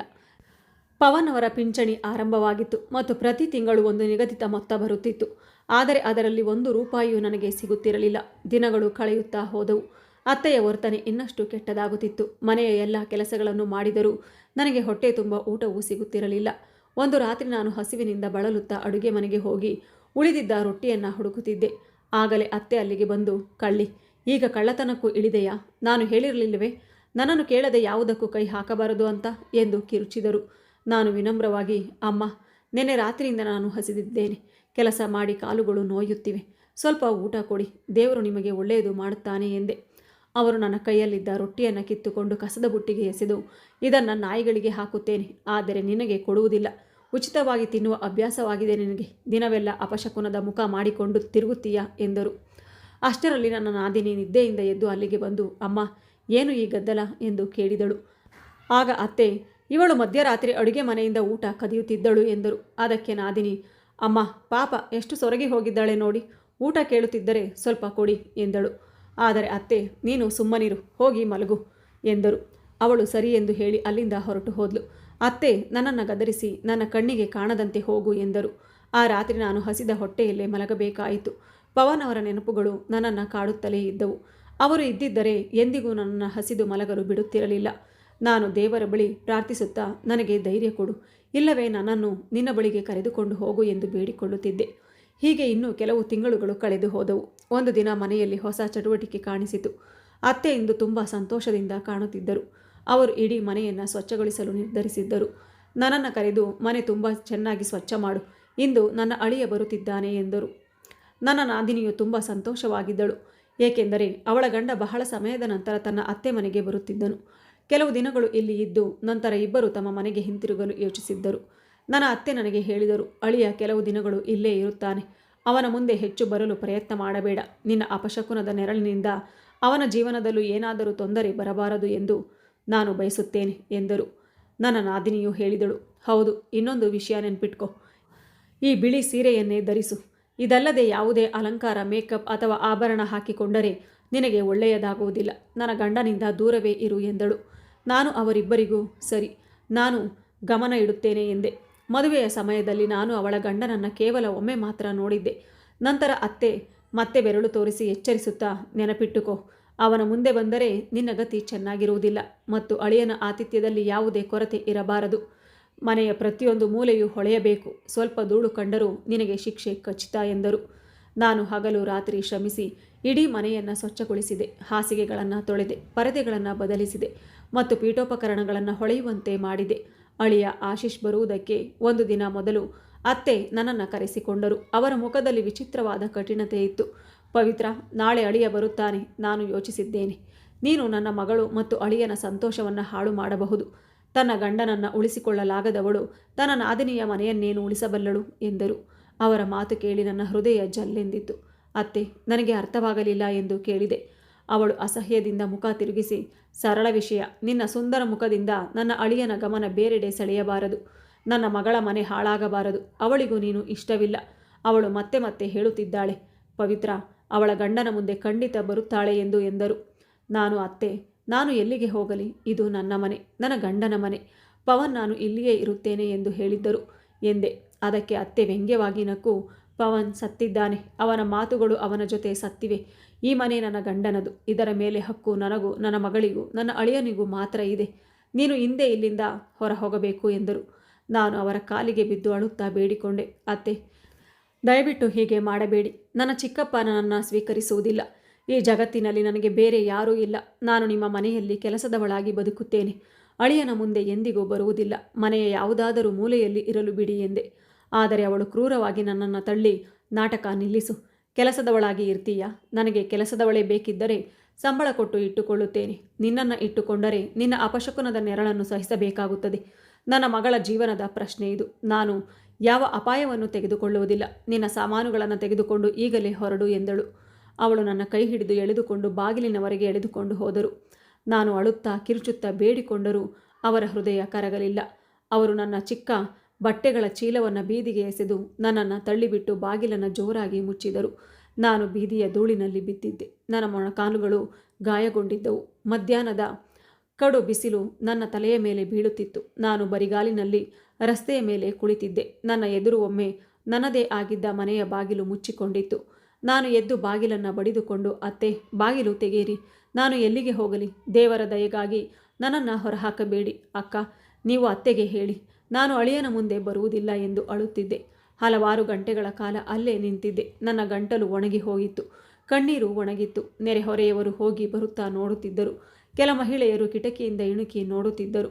ನನ್ನ ಅತ್ತೆಯ ಸ್ವಭಾವ ಹೇಗಿದೆ ಎಂಬುದು ಎಲ್ಲರಿಗೂ ಗೊತ್ತಿತ್ತು. ಆದ್ದರಿಂದ ಯಾರೂ ಮಧ್ಯ ಪ್ರವೇಶಿಸಲು ಧೈರ್ಯ ಮಾಡಲಿಲ್ಲ. ಸಂಜೆ ಹೊತ್ತಿಗೆ ಒಬ್ಬ ವಯಸ್ಸಾದ ಅಂಕಲ್ ಅಲ್ಲಿಂದ ಹಾದು ಹೋಗುತ್ತಿದ್ದರು. ಅವರು ನನ್ನನ್ನು ಅಳುತ್ತಾ ಕುಳಿತಿರುವುದನ್ನು ನೋಡಿ ನಿಂತರು. ಕೆಲವು ಜನರು ಅಲ್ಲಿಗೆ ಸೇರಿದರು. ಅವರು ಮೃದುವಾಗಿ ಕೇಳಿದರು, ಮಗಳೇ, ಏನಾಯಿತು? ನೀನು ಹೊರಗೆ ಯಾಕೆ ಕುಳಿತಿದ್ದೀಯಾ? ನಾನು ಅಳುತ್ತಾ ಅವರಿಗೆ ಎಲ್ಲವನ್ನ ಹೇಳಿದೆ. ಜನರಲ್ಲಿ ಚರ್ಚೆ ಆರಂಭವಾಯಿತು. ಇದು ತುಂಬ ದೊಡ್ಡ ಅನ್ಯಾಯ. ಒಬ್ಬ ವಿಧವೆಯನ್ನು ಹೀಗೆ ಮನೆಯಿಂದ ಹೊರಹಾಕಬಹುದೇ? ಅವಳ ಅತ್ತೆಗೆ ದೇವರ ಭಯವೇ ಇಲ್ಲವೇ ಎಂದು ಜನರು ಮಾತನಾಡತೊಡಗಿದರು. ಆ ಅಂಕಲ್ ಬಾಗಿಲು ತಟ್ಟಿದರು. ಸ್ವಲ್ಪ ಸಮಯದ ನಂತರ ಬಾಗಿಲು ತೆರೆಯಿತು. ಅತ್ತೆ ಕೋಪದಿಂದ ಹೊರಬಂದು, ಏನು ಈ ನಾಟಕ? ನನ್ನ ಮನೆಯ ವಿಷಯದಲ್ಲಿ ಮೂಗು ತೂರಿಸುವ ಅಗತ್ಯವಿಲ್ಲ ಎಂದರು. ಅಂಕಲ್ ಗಂಭೀರವಾಗಿ, ಇದು ಮನೆಯ ವಿಷಯ ಮಾತ್ರವಲ್ಲ, ಅನ್ಯಾಯ. ಇವಳು ನಿನ್ನ ಮೃತ ಮಗನ ಹೆಂಡತಿ. ಈ ಮನೆ ಮೇಲೆ ಅವಳಿಗೂ ಹಕ್ಕಿದೆ. ಅವಳನ್ನು ರಸ್ತೆಗೆ ಹೇಗೆ ಬಿಡುತ್ತೀರಿ? ನೀನು ಇವಳನ್ನು ಒಳಗೆ ಕರೆದುಕೊಳ್ಳದಿದ್ದರೆ ನಾವು ಪೊಲೀಸರನ್ನು ಕರೆಯಬೇಕಾಗುತ್ತದೆ ಎಂದರು. ಪೊಲೀಸ್ ಎಂಬ ಮಾತು ಕೇಳುತ್ತಿದ್ದಂತೆಯೇ ಅತ್ತೆಯ ಮುಖದ ಬಣ್ಣ ಬದಲಾಯಿತು. ಪವನ್ನ ಪಿಂಚಣಿಯನ್ನು ಕಾನೂನುಬಾಹಿರವಾಗಿ ತಾನೇ ಪಡೆದುಕೊಳ್ಳುತ್ತಿದ್ದೇನೆ ಎಂಬುದು ಅವರಿಗೆ ಗೊತ್ತಿತ್ತು. ಆದ್ದರಿಂದ ಅವರು ಮಾತು ಬದಲಿಸಿ, ಅಣ್ಣ, ನೀವು ತಪ್ಪಾಗಿ ಅರ್ಥ ಮಾಡಿಕೊಂಡಿದ್ದೀರಿ. ನಾನು ಅವಳನ್ನು ಹೊರಹಾಕುತ್ತಿಲ್ಲ. ಮನೆಯಲ್ಲಿ ಜಾಗ ಕಡಿಮೆ. ನನ್ನ ಅಳಿಯ ಬರುತ್ತಿದ್ದಾನೆ. ಆದ್ದರಿಂದ ಕೆಲವು ದಿನ ಬೇರೆಡೆ ಇರಲಿ ಎಂದು ಹೇಳಿದ್ದೆ ಎಂದಳು. ಅದಕ್ಕೆ ಅಂಕಲ್, ಹಾಗಾದರೆ ಅವಳಿಗೆ ಬೇರೆ ವ್ಯವಸ್ಥೆ ಮಾಡಿ. ಅವಳಿಗೆ ಈ ಜಗತ್ತಿನಲ್ಲಿ ಯಾರೂ ಇಲ್ಲ ಎಂದರು. ಸ್ವಲ್ಪ ಹೊತ್ತು ಯೋಚಿಸಿದ ನಂತರ ನಾದಿನಿ ಅತ್ತೆಗೆ ಏನೋ ಸೂಚನೆ ಕೊಟ್ಟಳು. ಅತ್ತೆಯ ಕಣ್ಣುಗಳಲ್ಲಿ ವಿಚಿತ್ರ ಹೊಳಪು ಮೂಡಿತು. ಸರಿ, ನೀವು ಒತ್ತಾಯ ಮಾಡುತ್ತಿದ್ದರೆ ಅವಳಿಗೆ ವಾಸಕ್ಕೆ ಜಾಗ ಕೊಡುತ್ತೇನೆ. ಆದರೆ ನನ್ನ ಮನೆಯಲ್ಲಿ ಅಲ್ಲ, ಊರಿನ ಹೊರಗಿರುವ ನನ್ನ ಗಂಡನ ಹಳೆಯ ಮನೆಯಲ್ಲಿ ಅವಳು ಇರಬೇಕು ಎಂದರು. ಆಗ ಅಲ್ಲಿದ್ದ ಜನರು ಬೆಚ್ಚಿಬಿದ್ದರು. ಆ ಹಳೆಯ ಮನೆಯ ಬಗ್ಗೆ ಭೂತದ ಕಥೆಗಳು ಪ್ರಸಿದ್ಧವಾಗಿದ್ದವು. ವರ್ಷಗಳಿಂದ ಅದು ಖಾಲಿಯಾಗಿತ್ತು. ಹಗಲಲ್ಲೂ ಜನ ಅಲ್ಲಿಗೆ ಹೋಗಲು ಹೆದರುತ್ತಿದ್ದರು. ಒಬ್ಬ ಮಹಿಳೆ, ಅಕ್ಕ, ಅದು ಈಗ ಪಾಳು ಬಿದ್ದ ಕಟ್ಟಡ. ಅಲ್ಲಿ ಪ್ರಾಣಿಗಳು ಇರುತ್ತವೆ. ಇವಳು ಒಬ್ಬಳೇ ಹೇಗೆ ಇರುತ್ತಾಳೆ ಎಂದು ಕೇಳಿದರು. ಮತ್ತೆ ನಿರ್ಲಕ್ಷ್ಯವಾಗಿ, ನನ್ನ ಬಳಿ ಇರುವ ಜಾಗ ಅದೊಂದೇ. ಇರಬೇಕಾದರೆ ಇರಲಿ, ಇಲ್ಲದಿದ್ದರೆ ಎಲ್ಲಿ ಬೇಕಾದರೂ ಹೋಗಲಿ. ನನ್ನ ಹೊಸ ಮನೆಯಲ್ಲಿ ಅವಳ ಅಪಶಕುನದ ಮುಖ ನೋಡಲು ನಾನು ಸಿದ್ಧಳಿಲ್ಲ ಎಂದರು. ನನ್ನ ಬಳಿ ಬೇರೆ ದಾರಿ ಇರಲಿಲ್ಲ. ಕೊನೆಗೆ ಸರಿ, ನಾನು ಅಲ್ಲೇ ಇರುತ್ತೇನೆ ಎಂದು ನಿಧಾನವಾಗಿ ಹೇಳಿದೆ. ಅತ್ತೆಯ ತುಟಿಗಳ ಮೇಲೆ ಕ್ರೂರ ನಗು ಮೂಡಿತು. ಬಹಳ ಚೆನ್ನಾಗಿದೆ. ಈಗಲೇ ನನ್ನ ಜೊತೆಗೆ ಬಾ. ನಂತರ ನಾನು ಆಶ್ರಯ ಕೊಡಲಿಲ್ಲ ಎಂದು ಹೇಳಬೇಡ ಎಂದರು. ಅವರು ನನ್ನ ಕೈ ಹಿಡಿದು ಊರಿನ ಹೊರಭಾಗದತ್ತ ಕರೆದುಕೊಂಡು ಹೋದರು. ಸಂಜೆಯ ಕತ್ತಲೆ ಗಾಢವಾಗುತ್ತಿತ್ತು. ಸ್ವಲ್ಪ ಹೊತ್ತಿನ ನಂತರ ನಾವು ಒಂದು ಹಳೆಯ ಕಟ್ಟಡದ ಮುಂದೆ ನಿಂತಿದ್ದೆವು. ಎತ್ತರದ ಗೋಡೆಗಳು ಎಲ್ಲೆಲ್ಲೂ ಒಡೆದಿದ್ದವು. ದೊಡ್ಡ ಮರದ ಬಾಗಿಲು ಬಂದು ಬದಿಗೆ ವಾಲಿಕೊಂಡಿತ್ತು. ಸುತ್ತಲೂ ಬೆಳೆದಿದ್ದ ಪೊದೆಗಳು ಅದರ ನಿರ್ಜನತೆಯನ್ನು ಹೇಳುತ್ತಿದ್ದವು. ಅತ್ತೆ ಬಾಗಿಲನ್ನು ತಳ್ಳಿದರು. ಅದು ಕಿರಿಕಿರಿಯ ಶಬ್ದ ಮಾಡುತ್ತಾ ತೆರೆಯಿತು. ಒಳಗಿಂದ ಬಾವಲಿಗಳು ಹಾರಿದವು. ವಿಚಿತ್ರ ದುರ್ವಾಸನೆ ನನ್ನ ಮೂಗಿಗೆ ತಟ್ಟಿತು. ಅತ್ತೆ ವ್ಯಂಗ್ಯವಾಗಿ, ಇದೋ ನಿನ್ನ ಅರಮನೆ, ಇನ್ನು ಇಲ್ಲೇ ಇರು, ಸುಖವಾಗಿ ಬಾಳು ಎಂದರು. ಅವರು ನನ್ನನ್ನು ಒಳಗೆ ತಳ್ಳಿದರು. ನಾನು ತತ್ತರಿಸಿ ಅಂಗಳದಲ್ಲಿ ಬಿದ್ದೆ. ಸುತ್ತಲೂ ಒಣ ಎಲೆಗಳು ಮತ್ತು ಕಸ ಬಿದ್ದಿತ್ತು. ಹೊರಡುವ ಮುನ್ನ ಅವರು ಹೇಳಿದರು, ಮತ್ತೆ ಕೇಳು, ಮತ್ತೆ ನನ್ನ ಮನೆಯ ಕಡೆ ಮುಖ ಮಾಡಬೇಡ. ಪವನ್ನ ಪಿಂಚಣಿ ನನಗೆ ಬರುತ್ತಲೇ ಇರುತ್ತದೆ. ಆದ್ದರಿಂದ ತಿಂಗಳಿಗೆ ಒಮ್ಮೆ ನಿನಗೆ ಸ್ವಲ್ಪ ದಿನಸಿ ಸಾಮಾನು ಕಳುಹಿಸುತ್ತೇನೆ. ಆದರೆ ಹೆಚ್ಚು ಮಾತಾಡಲು ಶುರು ಮಾಡಿದ್ರೆ ಅದನ್ನು ನಿಲ್ಲಿಸುತ್ತೇನೆ. ಹೀಗೆ ಹೇಳಿ ನನ್ನ ಅತ್ತೆ ಹಿಂದಿರುಗಿ ನಡೆದು ಹೋದರು. ನಾನು ಎದ್ದು ಅವರನ್ನು ತಡೆಯಲು ಪ್ರಯತ್ನಿಸಿ, ಅತ್ತೆ, ಇಲ್ಲಿ ಒಬ್ಬಳೇ ಇರಲು ನನಗೆ ಭಯವಾಗುತ್ತಿದೆ. ಇಲ್ಲಿ ಯಾರೂ ಇಲ್ಲ ಎಂದೆ. ಆದರೆ ಅವರು ನಿಲ್ಲಲಿಲ್ಲ. ಹೋಗುತ್ತಾ ಹೋಗುತ್ತಾ ಕೇವಲ ಇಷ್ಟೇ ಹೇಳಿದರು, ಈಗ ಈ ಜಗತ್ತಿನಲ್ಲಿ ನಿನಗೆ ಯಾರೂ ಇಲ್ಲ. ಭಯದ ಜೊತೆ ಬದುಕುವುದನ್ನು ಕಲಿತುಕೋ ಎಂದು ಹೇಳುತ್ತಾ ಅವರು ಕತ್ತಲಿನಲ್ಲಿ ಕಾಣೆಯಾಗಿ ಬಿಟ್ಟರು. ನಾನು ಆ ನಿರ್ಜನ ಮತ್ತು ಭಯಾನಕ ಮನೆಯ ಅಂಗಳದಲ್ಲಿ ಒಬ್ಬಳೇ ನಿಂತಿದ್ದೆ.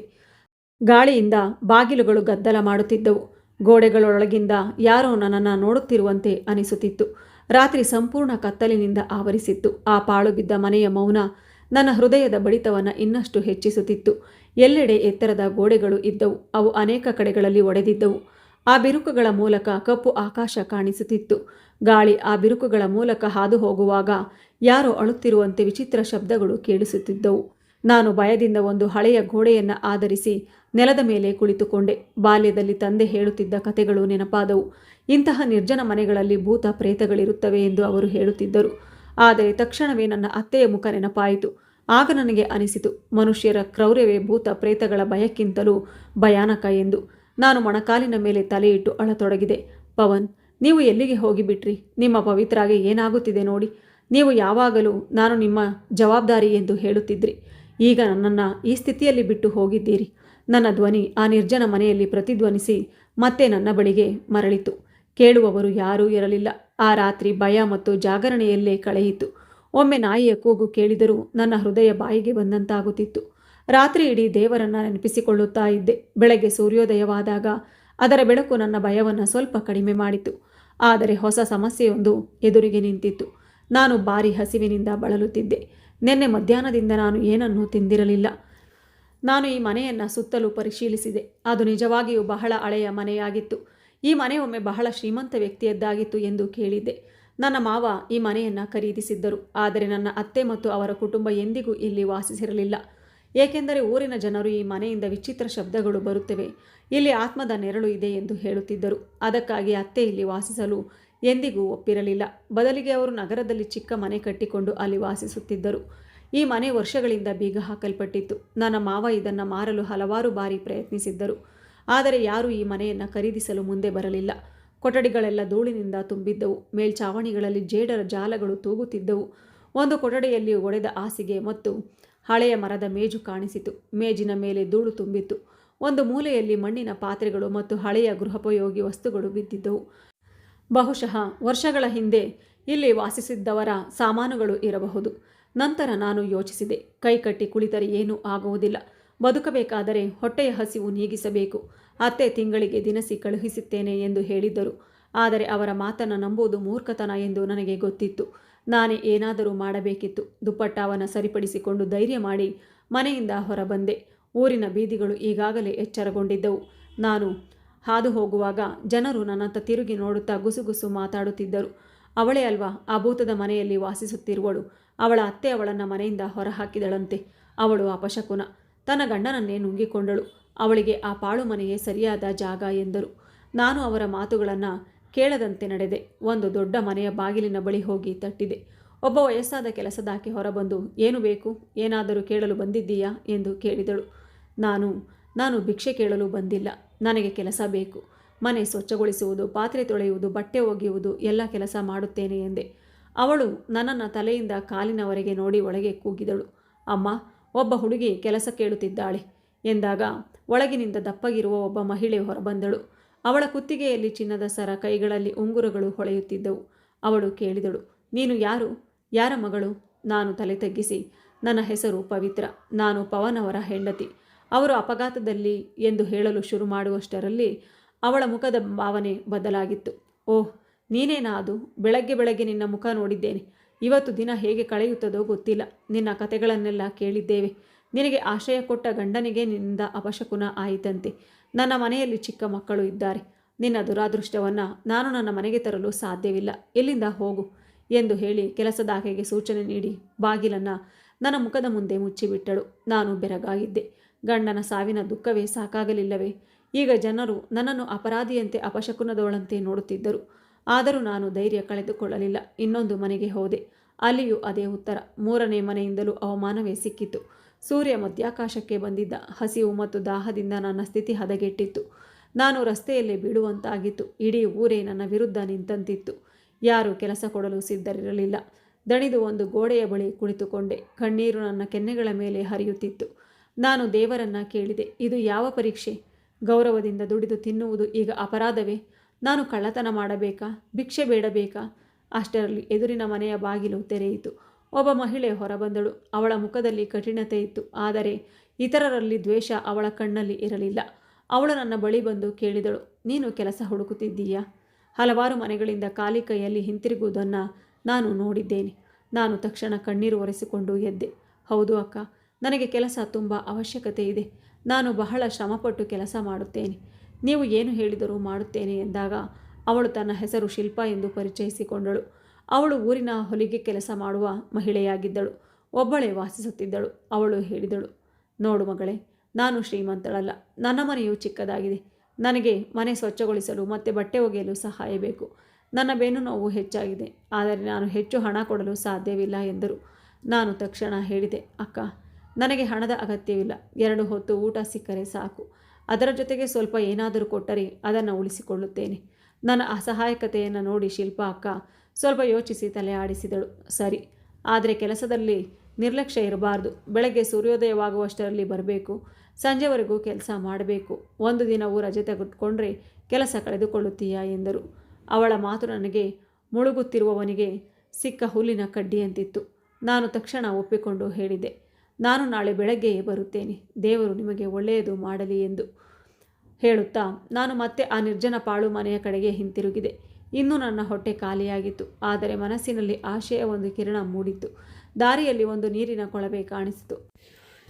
ಅಲ್ಲಿ ನೀರು ಕುಡಿದು ಹಸಿವಿನ ಬೆಂಕಿಯನ್ನು ಸ್ವಲ್ಪ ತಣಿಸಿಕೊಂಡು ಮನೆಗೆ ಹಿಂತಿರುಗಿದೆ. ಮುಂದಿನ ದಿನದಿಂದ ನನ್ನ ಹೊಸ ಜೀವನ ಆರಂಭವಾಯಿತು. ಪ್ರತಿದಿನ ಬೆಳಗ್ಗೆ ಬೇಗ ಎದ್ದು 6 ಗಂಟೆಯೊಳಗೆ ಶಿಲ್ಪಾ ಅಕ್ಕನ ಮನೆಗೆ ತಲುಪುತ್ತಿದ್ದೆ. ಅಲ್ಲಿ ಕೆಲಸ ತುಂಬ ಇತ್ತು. ಇಡೀ ಮನೆಯ ಸ್ವಚ್ಛತೆ, ಬಟ್ಟೆಗಳ ರಾಶಿ ತೊಳೆಯುವುದು ಎಲ್ಲವೂ ನನ್ನ ಜವಾಬ್ದಾರಿ. ಶಿಲ್ಪಾ ಅಕ್ಕ ಮಾತ್ರ ಹೊಲಿಗೆ ಯಂತ್ರದ ಬಳಿ ಕುಳಿತು ಕೆಲಸ ಮಾಡುತ್ತಿದ್ದರು. ಮಧ್ಯಾಹ್ನ ಅವರು ನನಗೆ ಹಿಂದಿನ ರಾತ್ರಿ ಉಳಿದ ರೊಟ್ಟಿ ಮತ್ತು ಉಪ್ಪಿನಕಾಯಿ ಕೊಡುತ್ತಿದ್ದರು. ನನಗೆ ಆ ರೊಟ್ಟಿ ರಾಜಭೋಜನಕ್ಕಿಂತ ಕಡಿಮೆ ಇರಲಿಲ್ಲ. ಅದನ್ನು ತಿಂದು ದೇವರಿಗೆ ಕೃತಜ್ಞತೆ ಸಲ್ಲಿಸುತ್ತಿದ್ದೆ. ದಿನಗಳು ವಾರಗಳಾಗಿ, ವಾರಗಳು ತಿಂಗಳುಗಳಾಗಿ ಬದಲಾಗತೊಡಗಿದವು. ಆ ಅವಧಿಯಲ್ಲಿ ನನ್ನ ಅತ್ತೆ ಒಮ್ಮೆಯೂ ನನ್ನ ಬಗ್ಗೆ ವಿಚಾರಿಸಲಿಲ್ಲ. ನಾನು ಅವಳಿಂದ ಯಾವುದೇ ನಿರೀಕ್ಷೆಯನ್ನು ಬಿಟ್ಟಿದ್ದೆ. ಶಿಲ್ಪಾ ಅಕ್ಕನ ಸ್ವಭಾವವು ತುಂಬ ಮೃದುವಾಗಿರಲಿಲ್ಲ. ಕೆಲಸದಲ್ಲಿ ಸಣ್ಣ ತಪ್ಪಾದರೂ ಗದರಿಸುತ್ತಿದ್ದರು. ಪವಿತ್ರ, ಈ ಸೀರೆ ಸರಿಯಾಗಿ ತೊಳೆದಿಲ್ಲ. ನಾನು ಸಾಬೂನಿನ ಹಣವನ್ನು ವ್ಯರ್ಥ ಮಾಡಲು ಕೊಡುತ್ತೇನಾ? ಮತ್ತೆ ತೊಳೆ ಎನ್ನುತ್ತಿದ್ದರು. ನಾನು ಮೌನವಾಗಿ ಮತ್ತೆ ಬಟ್ಟೆ ತೊಳೆಯಲು ಕುಳಿತುಕೊಳ್ಳುತ್ತಿದ್ದೆ. ಡಿಟರ್ಜೆಂಟ್ ಮತ್ತು ಸಾಬೂನಿನಿಂದ ನನ್ನ ಕೈಗಳು ಒಡೆದು ಹೋಗಿದ್ದವು. ಬೆರಳುಗಳಲ್ಲಿ ಗಾಯಗಳಾಗಿದ್ದವು. ಅವುಗಳಿಗೆ ಸಾಬೂನು ತಗುಲಿದಾಗ ಅಸಹನೀಯ ನೋವಾಗುತ್ತಿತ್ತು. ಆದರೂ ನಾನು ಒಂದೇ ಒಂದು ದೂರು ಕೂಡ ಹೇಳುತ್ತಿರಲಿಲ್ಲ. ಏಕೆಂದರೆ ಈ ಕೆಲಸ ಕಳೆದುಕೊಂಡರೆ ನಾನು ಹಸಿವಿನಿಂದ ಸಾಯಬೇಕಾಗುತ್ತದೆ ಎಂಬುದು ನನಗೆ ಗೊತ್ತಿತ್ತು. ಸಂಜೆ ಮನೆಗೆ ಹಿಂದಿರುಗಿದಾಗ ನನ್ನ ಇಡೀ ದೇಹ ದಣಿವಿನಿಂದ ನಲುಗಿರುತ್ತಿತ್ತು. ಆದರೆ ವಿಚಿತ್ರ ಸಂಗತಿ ಏನೆಂದರೆ, ಆ ಭಯಾನಕ ಮತ್ತು ನಿರ್ಜನ ಮನೆಯಲ್ಲಿ ಈಗ ನನಗೆ ತನ್ನ ಮನೆಯಂತೆಯೇ ಅನಿಸುತ್ತಿತ್ತು. ಅಲ್ಲಿ ನನ್ನನ್ನು ನಿಂದಿಸುವವರು ಯಾರೂ ಇರಲಿಲ್ಲ. ಅಪಶಕುನ ಎಂದು ಕರೆಯುವವರು ಇರಲಿಲ್ಲ. ನಾನು ಆ ಹಳೆಯ ಮೇಜಿನ ಬಳಿ ಕುಳಿತು ದಿನದ ದಣಿವನ್ನು ಇಳಿಸಿಕೊಳ್ಳುತ್ತಿದ್ದೆ. ಮನೆಯ ಒಂದು ಕೊಠಡಿಯನ್ನು ವಾಸಿಸಲು ಯೋಗ್ಯವಾಗಿಸಿಕೊಂಡಿದ್ದೆ. ಹಳೆಯ ಹಾಸಿಗೆಯನ್ನು ಸರಿಪಡಿಸಿದ್ದೆ. ಮೇಜನ್ನು ಸ್ವಚ್ಛಗೊಳಿಸಿ ಅದರ ಮೇಲೆ ನೀರಿನ ಮಡಕೆ ಇಟ್ಟಿದ್ದೆ. ಮಳೆಗಾಲ ಆರಂಭವಾಗುತ್ತಿತ್ತು. ಆಕಾಶದಲ್ಲಿ ಕಪ್ಪು ಮೋಡಗಳು ತುಂಬಿಕೊಂಡಿರುತ್ತಿದ್ದವು. ಮನೆಯ ಮೇಲ್ಛಾವಣಿ ಸೋರುತ್ತಿದ್ದರಿಂದ ಮತ್ತು ಗೋಡೆಗಳು ದುರ್ಬಲವಾಗಿದ್ದರಿಂದ ನನಗೆ ಭಯವಾಗುತ್ತಿತ್ತು. ಒಂದು ದಿನ ಶಿಲ್ಪಾ ಅಕ್ಕನ ಮನೆಯಲ್ಲಿ ಹೆಚ್ಚು ಕೆಲಸವಿತ್ತು. ಅತಿಥಿಗಳು ಬಂದಿದ್ದರು. ಪಾತ್ರೆ ತೊಳೆಯುತ್ತಾ ರಾತ್ರಿ ಆಯಿತು. ಹೊರಗೆ ಬಿರುಗಾಳಿ ಬೀಸುತ್ತಿತ್ತು. ನಾನು ಕೇಳಿದೆ, ಅಕ್ಕ, ನಾನು ಈಗ ಹೋಗಬಹುದೇ ಎಂದೆ. ಹವಾಮಾನ ಕೆಟ್ಟಿತ್ತು. ಅವರು ಕಿಟಕಿಯಿಂದ ಹೊರಗೆ ನೋಡಿ, ಹೌದು, ಹೋಗು, ನಾಳೆ ಬೇಗ ಬಾ, ಅತಿಥಿಗಳಿಗೆ ಉಪಹಾರ ತಯಾರಿಸಬೇಕಿದೆ ಎಂದರು. ನಾನು ವೇಗವಾಗಿ ಮನೆಯ ಕಡೆ ಓಡಿದೆ. ಗಾಳಿ ಎಷ್ಟೋ ಬಲವಾಗಿ ಬೀಸುತ್ತಿತ್ತು. ನನ್ನ ಹೆಜ್ಜೆಗಳು ತತ್ತರಿಸುತ್ತಿದ್ದವು. ಮನೆಗೆ ತಲುಪಿದ ಕೂಡಲೇ ಮಳೆಯ ಮೊದಲ ಹನಿ ನನ್ನ ಮುಖದ ಮೇಲೆ ಬಿತ್ತು. ನಾನು ತಕ್ಷಣ ಬಾಗಿಲು ಮುಚ್ಚಿ ಕೀಲಿ ಹಾಕಿದೆ. ಧಾರಾಕಾರ ಮಳೆ ಸುರಿಯತೊಡಗಿತು. ಮಿಂಚಿನ ಸದ್ದು ಮತ್ತು ಗುಡುಗು ಮನೆಯನ್ನೇ ನಡುಗಿಸುತ್ತಿತ್ತು. ನಾನು ನನ್ನ ಕೊಠಡಿಗೆ ಹೋಗಿ ಒಂದು ಮೂಲೆಯಲ್ಲಿ ಕುಳಿತುಕೊಂಡೆ. ಮೇಲ್ಛಾವಣಿಯಿಂದ ನೀರು ಸೋರುತ್ತಿತ್ತು. ನೆಲ ಒದ್ದೆಯಾಗದಂತೆ ಹಲವೆಡೆ ಪಾತ್ರೆಗಳನ್ನು ಇಟ್ಟಿದ್ದೆ. ಹಠಾತ್ತನೆ ಒಂದು ಬಾರಿ ಮಿಂಚು ಹೊಳೆಯಿತು. ಇಡೀ ಕೊಠಡಿ ಬೆಳಕಿನಿಂದ ತುಂಬಿತು. ಗೋಡೆಗಳೊಳಗಿಂದ ವಿಚಿತ್ರ ಶಬ್ದಗಳು ಕೇಳಿಬರುತ್ತಿದ್ದವು. ಅದು ಇಟ್ಟಿಗೆಗಳು ಜಾರುವ ಶಬ್ದವಾಗಿತ್ತು. ನನ್ನ ಹೃದಯ ವೇಗವಾಗಿ ಬಡಿಯತೊಡಗಿತು. ಚಾವಣಿ ಕುಸಿದು ಬೀಳಬಹುದೇ ಎಂಬ ಭಯ ಕಾಡಿತು. ನಾನು ದೇವರನ್ನು ಪ್ರಾರ್ಥಿಸಲು ಶುರು ಮಾಡಿದೆ. ಹೊರಗಿನ ಬಿರುಗಾಳಿ ನಿಲ್ಲುವ ಲಕ್ಷಣವೇ ಕಾಣುತ್ತಿರಲಿಲ್ಲ. ಗಾಳಿ ಬಾಗಿಲು ಮತ್ತು ಕಿಟಕಿಗಳಿಗೆ ಅಪ್ಪಳಿಸುತ್ತಿತ್ತು. ಆ ರಾತ್ರಿ ನನ್ನ ಕೊನೆಯ ರಾತ್ರಿಯಾಗಬಹುದು ಎಂಬ ಭಾವನೆ ಮೂಡಿತ್ತು. ನಾನು ನೋಡಿದೆ. ಕೊಠಡಿಯ ಒಂದು ಗೋಡೆಯಲ್ಲಿ ಬಿರುಕು ಹೆಚ್ಚಾಗುತ್ತಿತ್ತು. ಅದೇ ಗೋಡೆಯ ಬಳಿ ಹಳೆಯ ಮೇಜು ಇತ್ತು. ಮಳೆಯ ನೀರು ಆ ಬಿರುಕಿನೊಳಗೆ ನುಗ್ಗಿ ಮಣ್ಣನ್ನು ಮೃದುವಾಗಿಸುತ್ತಿತ್ತು. ನಾನು ಭಯದಿಂದ ಕೊಠಡಿಯ ಇನ್ನೊಂದು ಮೂಲೆಗೆ ಸರಿದೆ. ಪವನ್ ಅವರ ನೆನಪು ತುಂಬ ಕಾಡುತ್ತಿತ್ತು. ಪವನ್, ನೀವು ಇದ್ದಿದ್ದರೆ ಈ ಬಿರುಗಾಳಿಯನ್ನು ನಾನು ಒಬ್ಬಳೇ ಎದುರಿಸಬೇಕಾಗುತ್ತಿರಲಿಲ್ಲ. ಅಷ್ಟರಲ್ಲಿ ಒಂದು ಬಾರಿ ಸದ್ದು ಕೇಳಿಸಿತು. ಮೇಲಿಂದ ಏನೋ ದೊಡ್ಡದು ಬಿದ್ದಂತಾಯಿತು. ನಾನು ಕಿರಿಚಿ ಕಿವಿಗಳನ್ನು ಮುಚ್ಚಿಕೊಂಡೆ. ಧೂಳು ಮತ್ತು ಮಣ್ಣಿನ ಮೋಡ ಕೊಠಡಿಯೆಲ್ಲ ಹರಡಿತು. ನನಗೆ ಏನೂ ಕಾಣಿಸುತ್ತಿರಲಿಲ್ಲ. ಕೇವಲ ಅವಶೇಷಗಳು ಬೀಳುವ ಶಬ್ದ ಮಾತ್ರ ಕೇಳಿಸುತ್ತಿತ್ತು. ಸ್ವಲ್ಪ ಹೊತ್ತಿನ ನಂತರ ನಾನು ಕೈಕಾಲುಗಳನ್ನು ಅಲುಗಾಡಿಸಿ ನೋಡಿದೆ. ನಾನು ಸುರಕ್ಷಿತವಾಗಿದ್ದೆ. ಆದರೆ ನನ್ನ ಮುಂದೆ ಇದ್ದ ಗೋಡೆ ಸಂಪೂರ್ಣ ಕುಸಿದು ಬಿದ್ದಿತ್ತು.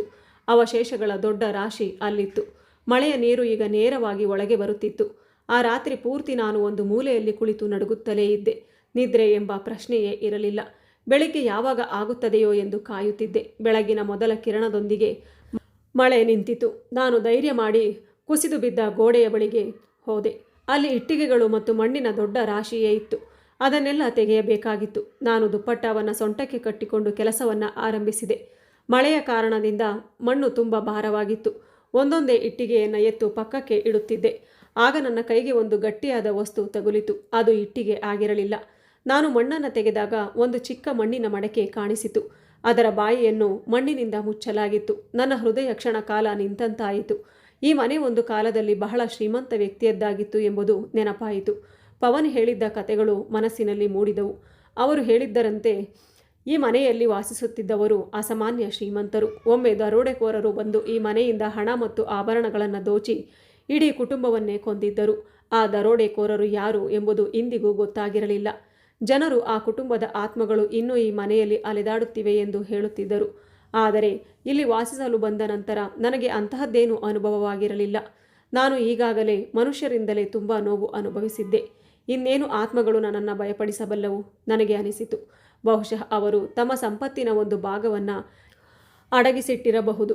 ಮಡಕೆಯೊಳಗೆ ಚಿನ್ನ ಅಥವಾ ಹಣ ಇದ್ದರೆ ನನ್ನ ಅದೃಷ್ಟವೇ ಬದಲಾಗುತ್ತದೆ. ನನಗೆ ಯಾರ ಮುಂದೆಯೂ ಕೈ ಚಾಚಬೇಕಾಗುವುದಿಲ್ಲ. ಜನರ ಅವಮಾನವನ್ನು ಸಹಿಸಬೇಕಾಗುವುದಿಲ್ಲ. ಶಿಲ್ಪ ಅಕ್ಕನ ಮನೆಯಲ್ಲಿ ಕೆಲಸ ಮಾಡುವ ಅಗತ್ಯವೂ ಇರುವುದಿಲ್ಲ. ಆದರೆ ಮತ್ತೊಂದು ಭಯವು ಕಾಡಿತು. ಇದರೊಳಗೆ ಬೇರೆ ಏನಾದರೂ ಇದ್ದರೆ? ನಾನು ಆಳವಾಗಿ ಉಸಿರೆಳೆದು ಮಡಕೆಯನ್ನು ಎರಡೂ ಕೈಗಳಿಂದ ಹಿಡಿದು ಬೆಳಕಿನ ಕಡೆ ತೆಗೆದುಕೊಂಡು ಹೋದೆ. ನನ್ನ ಭವಿಷ್ಯ ಆ ಮಡಕೆಯೊಳಗೆ ಬಂದಿಯಾಗಿತ್ತು. ಕೈಗಳು ನಡುಗುತ್ತಿದ್ದವು. ಹೃದಯದ ಬಡಿತ ಕಿವಿಗಳಲ್ಲಿ ಗುಡುಗಿನಂತೆ ಕೇಳಿಸುತ್ತಿತ್ತು. ಮಣ್ಣಿನಿಂದ ಮುಚ್ಚಿದ ಮಡಕೆಯನ್ನು ಎಚ್ಚರಿಕೆಯಿಂದ ಸ್ವಚ್ಛಗೊಳಿಸಿ ಅದರ ಬಾಯಿಂದ ಮಣ್ಣಿನ ಮುದ್ರೆಯನ್ನು ಹೊಡೆದೆ. ಅಪ್ಪ ಹೇಳುತ್ತಿದ್ದ ಕತೆಗಳು ನೆನಪಾದವು. ಹಳೆಯ ಕಾಲದಲ್ಲಿ ಜನರು ದರೋಡೆಕೋರರ ಭಯದಿಂದ ತಮ್ಮ ಸಂಪತ್ತನ್ನು ಗೋಡೆಗಳಲ್ಲೂ ನೆಲದೊಳಗೂ ಅಡಗಿಸುತ್ತಿದ್ದರು. ಆದ್ದರಿಂದ ಈ ಮಡಕೆಯೊಳಗೆ ಚಿನ್ನದ ನಾಣ್ಯಗಳಿರುತ್ತವೆ ಎಂಬ ನಂಬಿಕೆ ನನಗಿತ್ತು. ಕೊನೆಗೂ ಮಡಕೆಯ ಬಾಯಿ ತೆರೆದಿತು.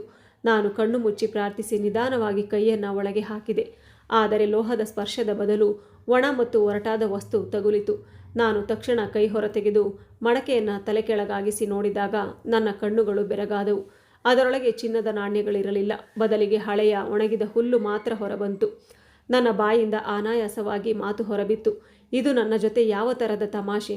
ನನ್ನ ಅದೃಷ್ಟ ಒಳ್ಳೆಯದಾಗಿದ್ದರೆ ನನ್ನ ಚಿಕ್ಕಪ್ಪ ಚಿಕ್ಕಮ್ಮ ನನ್ನನ್ನು ಅತ್ತೆಯ ಕೈಗೆ ಮಾರುತ್ತಿದ್ದರ? ಅತ್ತೆ ನನ್ನನ್ನು ಮನೆಯಿಂದ ತಳ್ಳಿ ಹಾಕುತ್ತಿದ್ದಳ? ನಿರಾಶೆಯಲ್ಲಿದ್ದ ನಾನು ಆ ಮಡಕೆಯನ್ನು ತಲೆ ಕೆಳಗಾಗಿ ಮಾಡಿ ಪಕ್ಕದಲ್ಲಿದ್ದ ಹಳೆಯ ಮರದ ಮೇಜಿನ ಮೇಲೆ ಜೋರಾಗಿ ಇಟ್ಟೆ. ಈಗ ನನಗೆ ಜೋರಾಗಿ ಅಳಬೇಕು ಅನಿಸುತ್ತಿತ್ತು. ಆದರೆ ಈಗ ಕಣ್ಣೀರು ಕೂಡ ಒಣಗಿ ಹೋಗಿತ್ತು. ಬೆಳಗ್ಗಿನಿಂದಲೇ ಕೆಲಸ ಮಾಡಿದ್ದರಿಂದ ತುಂಬ ಆಯಾಸವಾಗಿತ್ತು. ದಾಹದಿಂದ ಗಂಟಲು ಒಣಗಿತ್ತು. ಮೇಜಿನ ಮೇಲೆ ನಾನು ಬಳಸುತ್ತಿದ್ದ ಹಳೆಯ ನೀರಿನ ಜಗ್ ಕಾಣಿಸಿತು. ನೀರು ಕುಡಿಯಲು ಮುಂದೆ ಹೋದೆ. ನನ್ನ ಗಮನ ಬೇರೆಡೆ ಇತ್ತು ಮತ್ತು ಮನಸ್ಸು ನಿರಾಶೆಯಿಂದ ತುಂಬಿತ್ತು. ಜಗ್ಗೆತ್ತಲು ಕೈ ಚಾಚಿದಾಗ ನನ್ನ ಮೊಣಕೈ ಮಡಿಕೆಗೆ ತಗುಲಿತು. ಒಂದು ದೊಡ್ಡ ಶಬ್ದವಾಯಿತು. ಮಡಕೆ ಮೇಜಿನಿಂದ ಕೆಳಗೆ ಬಿದ್ದು ಒಡೆದು ಹೋಯಿತು. ನಾನು ಅಯ್ಯೋ, ಈಗ ಈ ಕಸವನ್ನು ನಾನೇ ಸ್ವಚ್ಛಗೊಳಿಸಬೇಕಲ್ಲ ಎಂದು ಗೊಣಗುತ್ತಾ ಕೆಳಗೆ ಬಾಗಿದೆ. ಆದರೆ ನೆಲದ ಕಡೆ ನೋಡಿದ ಕ್ಷಣ ನನ್ನ ಉಸಿರೇ ನಿಂತಂತಾಯಿತು. ನನ್ನ ಕಣ್ಣುಗಳು ಆಶ್ಚರ್ಯದಿಂದ ದೊಡ್ಡದಾದವು. ಮಡಕೆಯ ಮೇಲಿದ್ದ ಒಣಹುಲ್ಲು ಚದುರಿ ಹೋಗಿತ್ತು. ಅದರ ಕೆಳಗೆ ನೆಲದ ಮೇಲೆ ಡಜನ್ ಗಟ್ಟಲೆ ಚಿನ್ನದ ನಾಣ್ಯಗಳು ಮಿನುಗುತ್ತಿದ್ದವು. ನನಗೆ ನಂಬಲಾಗಲಿಲ್ಲ. ನಾನು ನಡುಗುವ ಕೈಗಳಿಂದ ಒಂದು ನಾಣ್ಯವನ್ನು ಎತ್ತಿಕೊಂಡೆ. ಅದು ತುಂಬ ಭಾರವಾಗಿತ್ತು ಮತ್ತು ಅದರ ಮೇಲೆ ಹಳೆಯ ಕಾಲದ ಮುದ್ರೆ ಇತ್ತು. ಅದು ಖಂಡಿತವಾಗಿಯೂ ಚಿನ್ನವೇ ಆಗಿತ್ತು. ನಾನು ದೇವರಿಗೆ ಕೃತಜ್ಞತೆ ಸಲ್ಲಿಸಿದೆ. ಆಗ ನನಗೆ ಅರ್ಥವಾಯಿತು. ಹಳೆಯ ಕಾಲದ ಶ್ರೀಮಂತರು ತಮ್ಮ ಹಣ, ಚಿನ್ನ, ಬೆಳ್ಳಿಯನ್ನು ಮನೆಯೊಳಗೆ ಹೀಗೆ ಅಡಗಿಸುತ್ತಿದ್ದರು. ಕಳ್ಳರು ಗುರುತಿಸದಂತೆ ಮೇಲೆ ಒಣಹುಲ್ಲು ತುಂಬುತ್ತಿದ್ದರು. ಒಂದು ಕ್ಷಣದಲ್ಲಿ ನನ್ನ ನಿರಾಶೆ ಆಶೆಯಾಗಿ ಬದಲಾಯಿತು. ನಾನು ಬೇಗನೆ ಎಲ್ಲ ನಾಣ್ಯಗಳನ್ನು ಸಂಗ್ರಹಿಸಿದೆ. ನನ್ನ ಹೊದಿಕೆ ಚಿನ್ನದ ನಾಣ್ಯಗಳಿಂದ ತುಂಬಿಬಿಟ್ಟಿತ್ತು. ಒಂದು ಹಳೆಯ ಬಟ್ಟೆಯಲ್ಲಿ ಅವುಗಳನ್ನು ಚೆನ್ನಾಗಿ ಕಟ್ಟಿ ಜೋಪಾನ ಮಾಡಿಕೊಂಡೆ. ಆ ರಹಸ್ಯವನ್ನು ಈಗಾಗಲೇ ರಹಸ್ಯವಾಗಿಯೇ ಇಡಬೇಕು ಎಂದು ನನಗೆ ತಿಳಿದಿತ್ತು. ಆ ಗಂಟನ್ನು ಎದೆಗೆ ಹಚ್ಚಿಕೊಂಡು ನೇರವಾಗಿ ನಗರಕ್ಕೆ ಹೊರಟೆ. ನಗರದಲ್ಲಿ ಒಬ್ಬ ಬಂಗಾರದ ವ್ಯಾಪಾರಿಗೆ ಆ ನಾಣ್ಯಗಳನ್ನು ತೋರಿಸಿದಾಗ ಅವನ ಕಣ್ಣುಗಳು ಮಿನುಗಿದವು. ಅವನು ಅವುಗಳಿಗೆ ತುಂಬ ದೊಡ್ಡ ಮೊತ್ತದ ಹಣ ಕೊಟ್ಟನು. ನೋಟುಗಳಿಂದ ತುಂಬಿದ ಚೀಲಗಳೊಂದಿಗೆ ನಾನು ಮತ್ತೆ ಆ ಹಳೆಯ ಮನೆಗೆ ಬಂದಾಗ ನಾನು ಗಾಳಿಯಲ್ಲಿ ತೇಲುತ್ತಿರುವಂತೆ ಅನಿಸಿತು. ಮರುದಿನವೇ ಕೆಲಸ ಆರಂಭಿಸಿದೆ. ಮೊದಲು ಕೂಲಿಕಾರನನ್ನು ಕರೆಸಿ ಆ ಹಾಳಾದ ಮನೆಯ ದುರಸ್ತಿ ಕೆಲಸ ಶುರು ಮಾಡಿಸಿದೆ. ಗೋಡೆಗಳನ್ನು ಮತ್ತೆ ಕಟ್ಟಲಾಯಿತು. ಛಾವಣಿಗಳನ್ನು ಬಲಪಡಿಸಲಾಯಿತು. ಬಣ್ಣ ಹಚ್ಚಿದ ನಂತರ ಮನೆಯ ರೂಪವೇ ಬದಲಾಗಿಬಿಟ್ಟಿತ್ತು. ಗ್ರಾಮದ ಜನ ಆಶ್ಚರ್ಯದಿಂದ ನೋಡುತ್ತಿದ್ದರು. ನಿನ್ನೆವರೆಗೂ ನನ್ನನ್ನು ಭಿಕ್ಷುಕಿ ಎಂದು ತಿರಸ್ಕರಿಸುತ್ತಿದ್ದವರು ಈಗ ಮನೆಯ ಮುಂದೆ ನಿಂತು ಪವಿತ್ರಾಗೆ ಇಷ್ಟು ಹಣ ಎಲ್ಲಿಂದ ಬಂತು, ಏನಾದರೂ ಖಜಾನೆ ಸಿಕ್ಕಿದೆಯೇ ಎಂದು ಮಾತಾಡುತ್ತಿದ್ದರು. ಆದರೆ ನಾನು ಯಾರ ಮಾತಿಗೂ ಕಿವಿಗೊಡಲಿಲ್ಲ. ಮನೆಯ ದುರಸ್ತಿ ಮುಗಿದ ನಂತರ ನಗರದಿಂದ ಬಟ್ಟೆಗಳನ್ನು ತರಿಸಿ ಮನೆಯ ಹಿಂಭಾಗದಲ್ಲಿ ಒಂದು ಚಿಕ್ಕ ಬಟ್ಟೆ ಅಂಗಡಿ ತೆರೆದೆ. ನನ್ನ ವ್ಯಾಪಾರ ನೋಡುತ್ತಲೇ ಚೆನ್ನಾಗಿ ಬೆಳೆಯತೊಡಗಿತು. ದೇವರು ನನಗೆ ಅಪಾರ ಯಶಸ್ಸು ನೀಡಿದನು. ಆದರೆ ನನ್ನ ಹೃದಯದಲ್ಲಿ ಇನ್ನೂ ಒಂದು ನೋವು ಉಳಿದಿತ್ತು. ಅತ್ತೆ ನನಗೆ ಮಾಡಿದ್ದ ಅನ್ಯಾಯ. ಪವನ್ ಅವರ ಪಿಂಚಣಿಯ ಮೇಲೆ ನನ್ನ ಹಕ್ಕನ್ನು ಪಡೆಯಲು ವಕೀಲರ ಮೂಲಕ ಅತ್ತೆಗೆ ನೋಟಿಸ್ ಕಳುಹಿಸಿದೆ. ಪೊಲೀಸರು ಮತ್ತು ನ್ಯಾಯಾಲಯದ ಅಧಿಕಾರಿಗಳು ಅತ್ತೆಯ ಮನೆಗೆ ಬಂದು ಪಿಂಚಣಿಯ ದಾಖಲೆಗಳನ್ನು ವಶಪಡಿಸಿಕೊಂಡಾಗ ಇಡೀ ಬೀದಿಯಲ್ಲಿ ಸಂಚಲನ ಉಂಟಾಯಿತು. ಅತ್ತೆ ಜೋರಾಗಿ ಕೂಗುತ್ತಾ, ನನ್ನ ಸೊಸೆ ನನ್ನ ಮೇಲೆ ಸುಳ್ಳು ಕೇಸು ಹಾಕಿದ್ದಾಳೆ, ಇದು ನನ್ನ ಮಗನ ಹಣ ಎಂದು ಹೇಳಿದಳು. ಆದರೆ ಕಾನೂನಿನ ಮುಂದೆ ಅವಳ ಮಾತು ನಡೆಯಲಿಲ್ಲ. ದಾಖಲೆಗಳಲ್ಲಿ ನನ್ನ ಸಹಿ ಇತ್ತು. ನಾನು ಕಾನೂನುಬದ್ಧ ವಾರಸುದಾರಳಾಗಿದ್ದೆ. ಇದುವರೆಗೂ ಪಡೆದ ಹಣದ ಲೆಕ್ಕವನ್ನು ನ್ಯಾಯಾಲಯ ಕೇಳಿದಾಗ ಅತ್ತೆಯ ಗಾಬರಿ ಹೆಚ್ಚಾಯಿತು. ಅವಳು ಎಲ್ಲ ದಾಖಲೆಗಳನ್ನು ನನಗೆ ಹಿಂತಿರುಗಿಸಬೇಕಾಯಿತು. ಅವು ಕೇವಲ ದಾಖಲೆಗಳಲ್ಲ, ಅವು ನನ್ನ ಗೌರವವಾಗಿತ್ತು. ಆಗ ಜನರಿಗೆ ನಿಜ ಗೊತ್ತಾಯಿತು. ನನ್ನ ಮೇಲೆ ಅನ್ಯಾಯವಾಗಿತ್ತು ಎಂದು ಎಲ್ಲರೂ ಒಪ್ಪಿಕೊಂಡರು. ಅವರು ನನ್ನ ಬಳಿ ಬಂದು, ಮಗಳೇ, ನಮ್ಮನ್ನು ಕ್ಷಮಿಸು. ನೀನು ಭೂತದ ಮನೆಯಲ್ಲಿ ಇರಲು ಎದುರು ಓಡಿ ಹೋಗುತ್ತೀ ಎಂದು ನಾವು ಭಾವಿಸಿದ್ದೆವು. ಆದರೆ ನೀನು ತುಂಬ ಧೈರ್ಯಶಾಲಿ. ನಾವು ನಿನ್ನನ್ನು ತಪ್ಪಾಗಿ ಅರ್ಥ ಮಾಡಿಕೊಂಡಿದ್ದೇವೆ ಎಂದು ಹೇಳುತ್ತಿದ್ದರು. ನಾನು ಕೇವಲ ನಗುತ್ತಾ ಮೌನವಾಗಿರುತ್ತಿದ್ದೆ. ಇದು ನನ್ನ ವರ್ಷಗಳ ಸಹನೆಯ ಫಲ ಎಂದು ನಂಬಿದ್ದೆ. ಇನ್ನೊಂದು ಕಡೆ ನನ್ನ ಅತ್ತೆಯ ಮನೆಯಲ್ಲಿ ದೊಡ್ಡ ಸಮಸ್ಯೆ ಶುರುವಾಯಿತು. ನನ್ನ ನಾದಿನಿಯ ಗಂಡ ಅಲ್ಲೇ ಶಾಶ್ವತವಾಗಿ ನೆಲೆಸಿ ಅತ್ತೆಯ ಆಸ್ತಿಯನ್ನೆಲ್ಲ ತನ್ನ ಹೆಸರಿಗೆ ಮಾಡಿಕೊಳ್ಳಲು ಯತ್ನಿಸುತ್ತಿದ್ದ. ಒಂದು ದಿನ ಜಗಳ ತುಂಬ ಹೆಚ್ಚಾಗಿ ಅವನು ಕೋಪದಲ್ಲಿ ನನ್ನ ನಾದಿನಿಗೆ ವಿಚ್ಛೇದನ ನೀಡಿ ಅತ್ತೆ ಮತ್ತು ನಾದಿನಿಯ ಸಾಮಾನುಗಳನ್ನು ಹೊರಗೆ ಎಸೆದನು. ಅವರಿಗೆ ರಕ್ಷಣೆ ನೀಡುವ ಗಂಡು ಯಾರೂ ಇಲ್ಲವೆಂದು ತಿಳಿದು ಅವರನ್ನು ದುರ್ಬಲರೆಂದು ಭಾವಿಸಿ ಮೋಸ ಮಾಡಲು ಯತ್ನಿಸಿದ್ದನು. ಅತ್ತೆ ಎಷ್ಟೇ ಬೇಡಿಕೊಂಡರೂ ಅವನು ಕೇಳಲಿಲ್ಲ. ಈಗ ಆ ತಾಯಿ ಮಗಳು ಇಬ್ಬರು ನಿರಾಶ್ರಿತರಾಗಿದ್ದರು. ಒಂದು ಕಾಲದಲ್ಲಿ ನಾನು ನಿಂತಿದ್ದ ಹಾಗೆಯೇ ಅವರು ಇಂದು ಬೀದಿಯಲ್ಲಿ ನಿಂತಿದ್ದರು. ಆ ಸಂಜೆ ನನ್ನ ಮನೆಯ ಬಾಗಿಲನ್ನು ತಟ್ಟುವ ಶಬ್ದ ಕೇಳಿಸಿತು. ನಾನು ಕೆಲಸದಾಕೆಯನ್ನು ಕಳುಹಿಸಿದೆ. ಅವಳು ಬಂದು ಹೇಳಿದಳು, ಅಮ್ಮ, ಹೊರಗೆ ಒಬ್ಬ ವೃದ್ಧ ಮಹಿಳೆ ಮತ್ತು ಒಬ್ಬ ಯುವತಿ ಬಂದಿದ್ದಾರೆ ಮತ್ತು ಅವರ ಸ್ಥಿತಿ ತುಂಬ ಕೆಟ್ಟಿದೆ. ನಿಮ್ಮನ್ನು ಭೇಟಿ ಮಾಡಬೇಕೆಂದು ಹೇಳುತ್ತಿದ್ದಾರೆ ಎಂದಳು. ನಾನು ಹೊರಗೆ ಬಂದೆ. ಅಲ್ಲಿ ನನ್ನ ಅತ್ತೆ ಮತ್ತು ನಾದಿನಿ ನಿಂತಿದ್ದರು. ಅವರ ಬಟ್ಟೆಗಳು ಹರಿದು ಹೋಗಿದ್ದವು. ಕೂದಲು ಅಸ್ತವ್ಯಸ್ತವಾಗಿತ್ತು. ಕಣ್ಣುಗಳಲ್ಲಿ ಕಣ್ಣೀರು ತುಂಬಿತ್ತು. ನನ್ನನ್ನು ಕಂಡ ಕೂಡಲೇ ಅವರು ನನ್ನ ಕಾಲಿಗೆ ಬಿದ್ದರು. ನಾದಿನಿ ಅಳುತ್ತಾ ಹೇಳಿದಳು, ಅಕ್ಕ, ನಮ್ಮನ್ನು ಕ್ಷಮಿಸು ಎಂದು. ಆಗ ಅತ್ತೆಯು ಅಳುತ್ತಾ ಹೇಳಿದಳು, ಸೊಸೆ, ನನ್ನನ್ನು ಕ್ಷಮಿಸು. ನಾನು ನಿನ್ನ ಜೊತೆ ತುಂಬ ಅನ್ಯಾಯ ಮಾಡಿದ್ದೇನೆ. ನನ್ನ ಅಳಿಯ ನನ್ನನ್ನು ನನ್ನ ಮಗಳನ್ನು ಮನೆಯಿಂದ ಹೊರಹಾಕಿದ್ದಾನೆ. ಈಗ ನಮಗೆ ಇರಲು ಜಾಗವೇ ಇಲ್ಲ. ಅವನು ಕುತಂತ್ರದಿಂದ ನಮ್ಮ ಮನೆ ಮತ್ತು ಆಸ್ತಿಯನ್ನೆಲ್ಲ ತನ್ನ ಹೆಸರಿಗೆ ಮಾಡಿಕೊಂಡಿದ್ದಾನೆ. ಅವರ ಮಾತು ಕೇಳಿ ನನಗೆ ಕೆಲವು ಕ್ಷಣಗಳು ಏನು ಹೇಳಲು ಆಗಲಿಲ್ಲ. ಇವರೇ ಆ ಇಬ್ಬರು ಒಂದು ಕಾಲದಲ್ಲಿ ನನ್ನನ್ನು ಮನೆ ಬಿಟ್ಟು ಹೊರಹಾಕಿದ್ದವರು, ಹಸಿವಿನಿಂದ ನರಳಿಸಿದ್ದವರು, ಅಪಶಕುನ ಎಂದು ನಿಂದಿಸಿದ್ದವರು. ಇಂದು ಅದೇ ನೋವನ್ನು ಅವರು ಅನುಭವಿಸುತ್ತಿದ್ದರು. ನನ್ನ ಅತ್ತೆ ಅಳುತ್ತಾ ನನ್ನ ಕಾಲು ಹಿಡಿದುಕೊಂಡು ಹೇಳಿದಳು, ಸೊಸೆ, ನಮ್ಮನ್ನು ಕ್ಷಮಿಸು. ನಾವು ನಿನ್ನನ್ನು ತುಂಬ ಕಷ್ಟಪಡಿಸಿದ್ದೇವೆ. ದೇವರು ಇಂದು ನಮ್ಮ ಪಾಪದ ಫಲವನ್ನು ನಮಗೆ ತೋರಿಸಿದ್ದಾನೆ. ನನ್ನ ನಾದಿನಿಯು ಕಣ್ಣೀರಿಡುತ್ತಾ, ಅಕ್ಕ, ನಾವು ನಿನ್ನನ್ನು ತಪ್ಪಾಗಿ ಅರ್ಥ ಮಾಡಿಕೊಂಡೆವು. ನೀನು ಎಷ್ಟು ಒಳ್ಳೆಯವಳು ಎಂಬುದು ಈಗ ಅರ್ಥವಾಗಿದೆ. ದಯವಿಟ್ಟು ನಮಗೆ ಸಹಾಯ ಮಾಡು ಎಂದಳು. ನಾನು ಕೆಲಕ್ಷಣ ಮೌನವಾಗಿ ನಿಂತೆ. ನನ್ನ ಮನಸ್ಸಿನಲ್ಲಿ ಹಳೆಯ ಎಲ್ಲ ಘಟನೆಗಳು ಒಂದರ ಹಿಂದೆ ಒಂದರಂತೆ ಮೂಡಿದವು. ಹಸಿವಿನಿಂದ ಕಳೆಯುತ್ತಿದ್ದ ರಾತ್ರಿಗಳು, ಪಾಳು ಬಿದ್ದ ಮನೆ, ಅವಮಾನಗಳು, ಕಣ್ಣೀರು. ಆದರೆ ಪವನ್ ಯಾವಾಗಲೂ ಹೇಳುತ್ತಿದ್ದ ಮಾತು ನೆನಪಾಯಿತು. ಒಳ್ಳೆಯ ಮನುಷ್ಯನು ತನ್ನ ನೋವಿನ ಕಾರಣಕ್ಕೆ ಕೆಟ್ಟವನಾಗಬಾರದು. ನಾನು ಆಳವಾಗಿ ಉಸಿರೆಳೆದು ಅತ್ತೆಯನ್ನು ಎಬ್ಬಿಸಿದೆ. ಅತ್ತೆ, ನಡೆದದ್ದನ್ನು ನಾನು ಮರೆತಿಲ್ಲ. ಆದರೆ ನಿಮ್ಮಂತೆ ನಾನು ವರ್ತಿಸಲು ಬಯಸುವುದಿಲ್ಲ. ನಿಮಗೆ ಆಶ್ರಯ ಬೇಕಿದ್ದರೆ ಈ ಮನೆಯಲ್ಲಿ ಇರಬಹುದು. ನನ್ನ ಮಾತು ಕೇಳಿ. ಅವರ ಕಣ್ಣುಗಳಲ್ಲಿ ಆಶ್ಚರ್ಯ ಮತ್ತು ನಿಟ್ಟುಸಿರು ಒಂದೇ ಸಮಯದಲ್ಲಿ ಕಾಣಿಸಿತು. ಅವರು ಮತ್ತೆ ಅಳತೊಡಗಿದರು. ನಾನು ನನ್ನ ಕೆಲಸದಾಕೆಗೆ ಹೇಳಿದೆ, ಇವರನ್ನು ಒಳಗೆ ಕರೆದುಕೊಂಡು ಹೋಗು. ಮೊದಲು ಊಟ ಕೊಡು, ನಂತರ ವಿಶ್ರಾಂತಿ ಮಾಡಲಿ. ಆ ದಿನ ಮೊದಲ ಬಾರಿಗೆ ನನ್ನ ಅತ್ತೆ ಮತ್ತು ನಾದಿನಿ ನಾನು ಒಮ್ಮೆ ಹಸಿವಿನಿಂದ ಕೇಳಿದ್ದ ಅದೇ ಊಟವನ್ನು ನನ್ನ ಮನೆಯಲ್ಲಿ ಕುಳಿತು ತಿಂದರು. ವಿಧಿಯ ಚಕ್ರ ಸಂಪೂರ್ಣ ತಿರುಗಿತ್ತು. ಒಮ್ಮೆ ನಾನು ಅವರ ಬಾಗಿಲಿನ ಹೊರಗೆ ನಿಂತಿದ್ದೆ. ಇಂದು ಅವರು ನನ್ನ ಬಾಗಿಲಿನ ಮುಂದೆ ನಿಂತಿದ್ದರು. ಆದರೆ ನಾನು ಪ್ರತೀಕಾರವನ್ನು ಆರಿಸಿಕೊಳ್ಳಲಿಲ್ಲ, ಕ್ಷಮೆಯನ್ನು ಆರಿಸಿಕೊಂಡೆ. ಏಕೆಂದರೆ ಕೆಲವೊಮ್ಮೆ ಕ್ಷಮೆಯೇ ಅತಿ ದೊಡ್ಡ ಗೆಲುವು ಆಗಿರುತ್ತದೆ. ಆ ದಿನ ನನಗೆ ತಿಳಿಯಿತು, ದೇವರು ತಡ ಮಾಡಬಹುದು, ಆದರೆ ನ್ಯಾಯವನ್ನು ಎಂದಿಗೂ ಮರೆತುಕೊಳ್ಳುವುದಿಲ್ಲ. ನಾನು ನಿನ್ನ ಮೇಲೆ ತುಂಬ ಅನ್ಯಾಯ ಮಾಡಿದ್ದೇನೆ. ನನ್ನ ಪಾಪಗಳಿಗೆ ಶಿಕ್ಷೆ ಸಿಕ್ಕಿದೆ. ದೇವರ ದಯೆಗಾಗಿ ನಮಗೆ ನಿಮ್ಮ ಮನೆಯಲ್ಲಿ ಸ್ವಲ್ಪ ಜಾಗ ಕೊಡು ಎಂದರು. ಅವರನ್ನು ಆ ಸ್ಥಿತಿಯಲ್ಲಿ ನೋಡಿ ನನ್ನ ಹೃದಯ ಕರಗಿತು. ಹಳೆಯ ಕೋಪ ಮತ್ತು ದ್ವೇಷ ಕ್ಷಣಾರ್ಧದಲ್ಲಿ ಕರಗಿ ಹೋಯಿತು. ನನಗೆ ಪವನ್ ಅವರ ಮುಖ ನೆನಪಾಯಿತು. ಅವರು ತಮ್ಮ ತಾಯಿ ಮತ್ತು ತಂಗಿಯನ್ನು ತುಂಬ ಪ್ರೀತಿಸ್ತಿದ್ರು. ಅವರು ಬದುಕಿದ್ದರೆ ಅವರನ್ನು ಈ ಸ್ಥಿತಿಯಲ್ಲಿ ನೋಡಿ ಎಷ್ಟು ದುಃಖಪಡುತ್ತಿದ್ದರು. ನಾನು ಬಾಗಿ ಅವರಿಬ್ಬರನ್ನು ಅಪ್ಪಿಕೊಂಡು ಅತ್ತೆಗೆ ಹೇಳಿದೆ, ಅತ್ತೆ, ನೀವು ನಾಚಿಕೆ ಪಡುವ ಅಗತ್ಯವಿಲ್ಲ. ನೀವು ನನ್ನ ಗಂಡನ ತಾಯಿ. ಈ ಮನೆ ನಿಮ್ಮದು, ನೀವು ಇಬ್ಬರು ಇಲ್ಲಿ ಉಳಿಯಬಹುದು ಎಂದಾಗ ಅದನ್ನು ಕೇಳಿ ಅವರು ನನ್ನನ್ನು ನಂಬಲಾರದೆ ನೋಡುತ್ತಿದ್ದರು. ನನ್ನ ನಾದಿನಿ ಕೇಳಿದಳು, ಅಕ್ಕ, ಇಷ್ಟೆಲ್ಲ ನಡೆದ ನಂತರವೂ ನಮ್ಮನ್ನು ಕ್ಷಮಿಸಿದ್ದೀಯಾ? ನಾನು ಉತ್ತರಿಸಿದೆ, ಹೌದು. ನಿಮ್ಮಿಂದ ಪ್ರತೀಕಾರ ತೀರಿಸಿಕೊಂಡು ನಿಮ್ಮಂತಾಗಲು ನಾನು ಬಯಸುವುದಿಲ್ಲ. ದೇವರು ನನಗೆ ಧೈರ್ಯ ಮತ್ತು ಸಹನೆ ಕೊಟ್ಟಿದ್ದಾನೆ. ಈಗ ನನ್ನ ಬಳಿ ಎಲ್ಲವೂ ಇದೆ. ಆದ್ದರಿಂದ ನಿಮ್ಮ ಮೇಲೂ ದಯೆ ತೋರಿಸುವುದು ನನ್ನ ಕರ್ತವ್ಯ.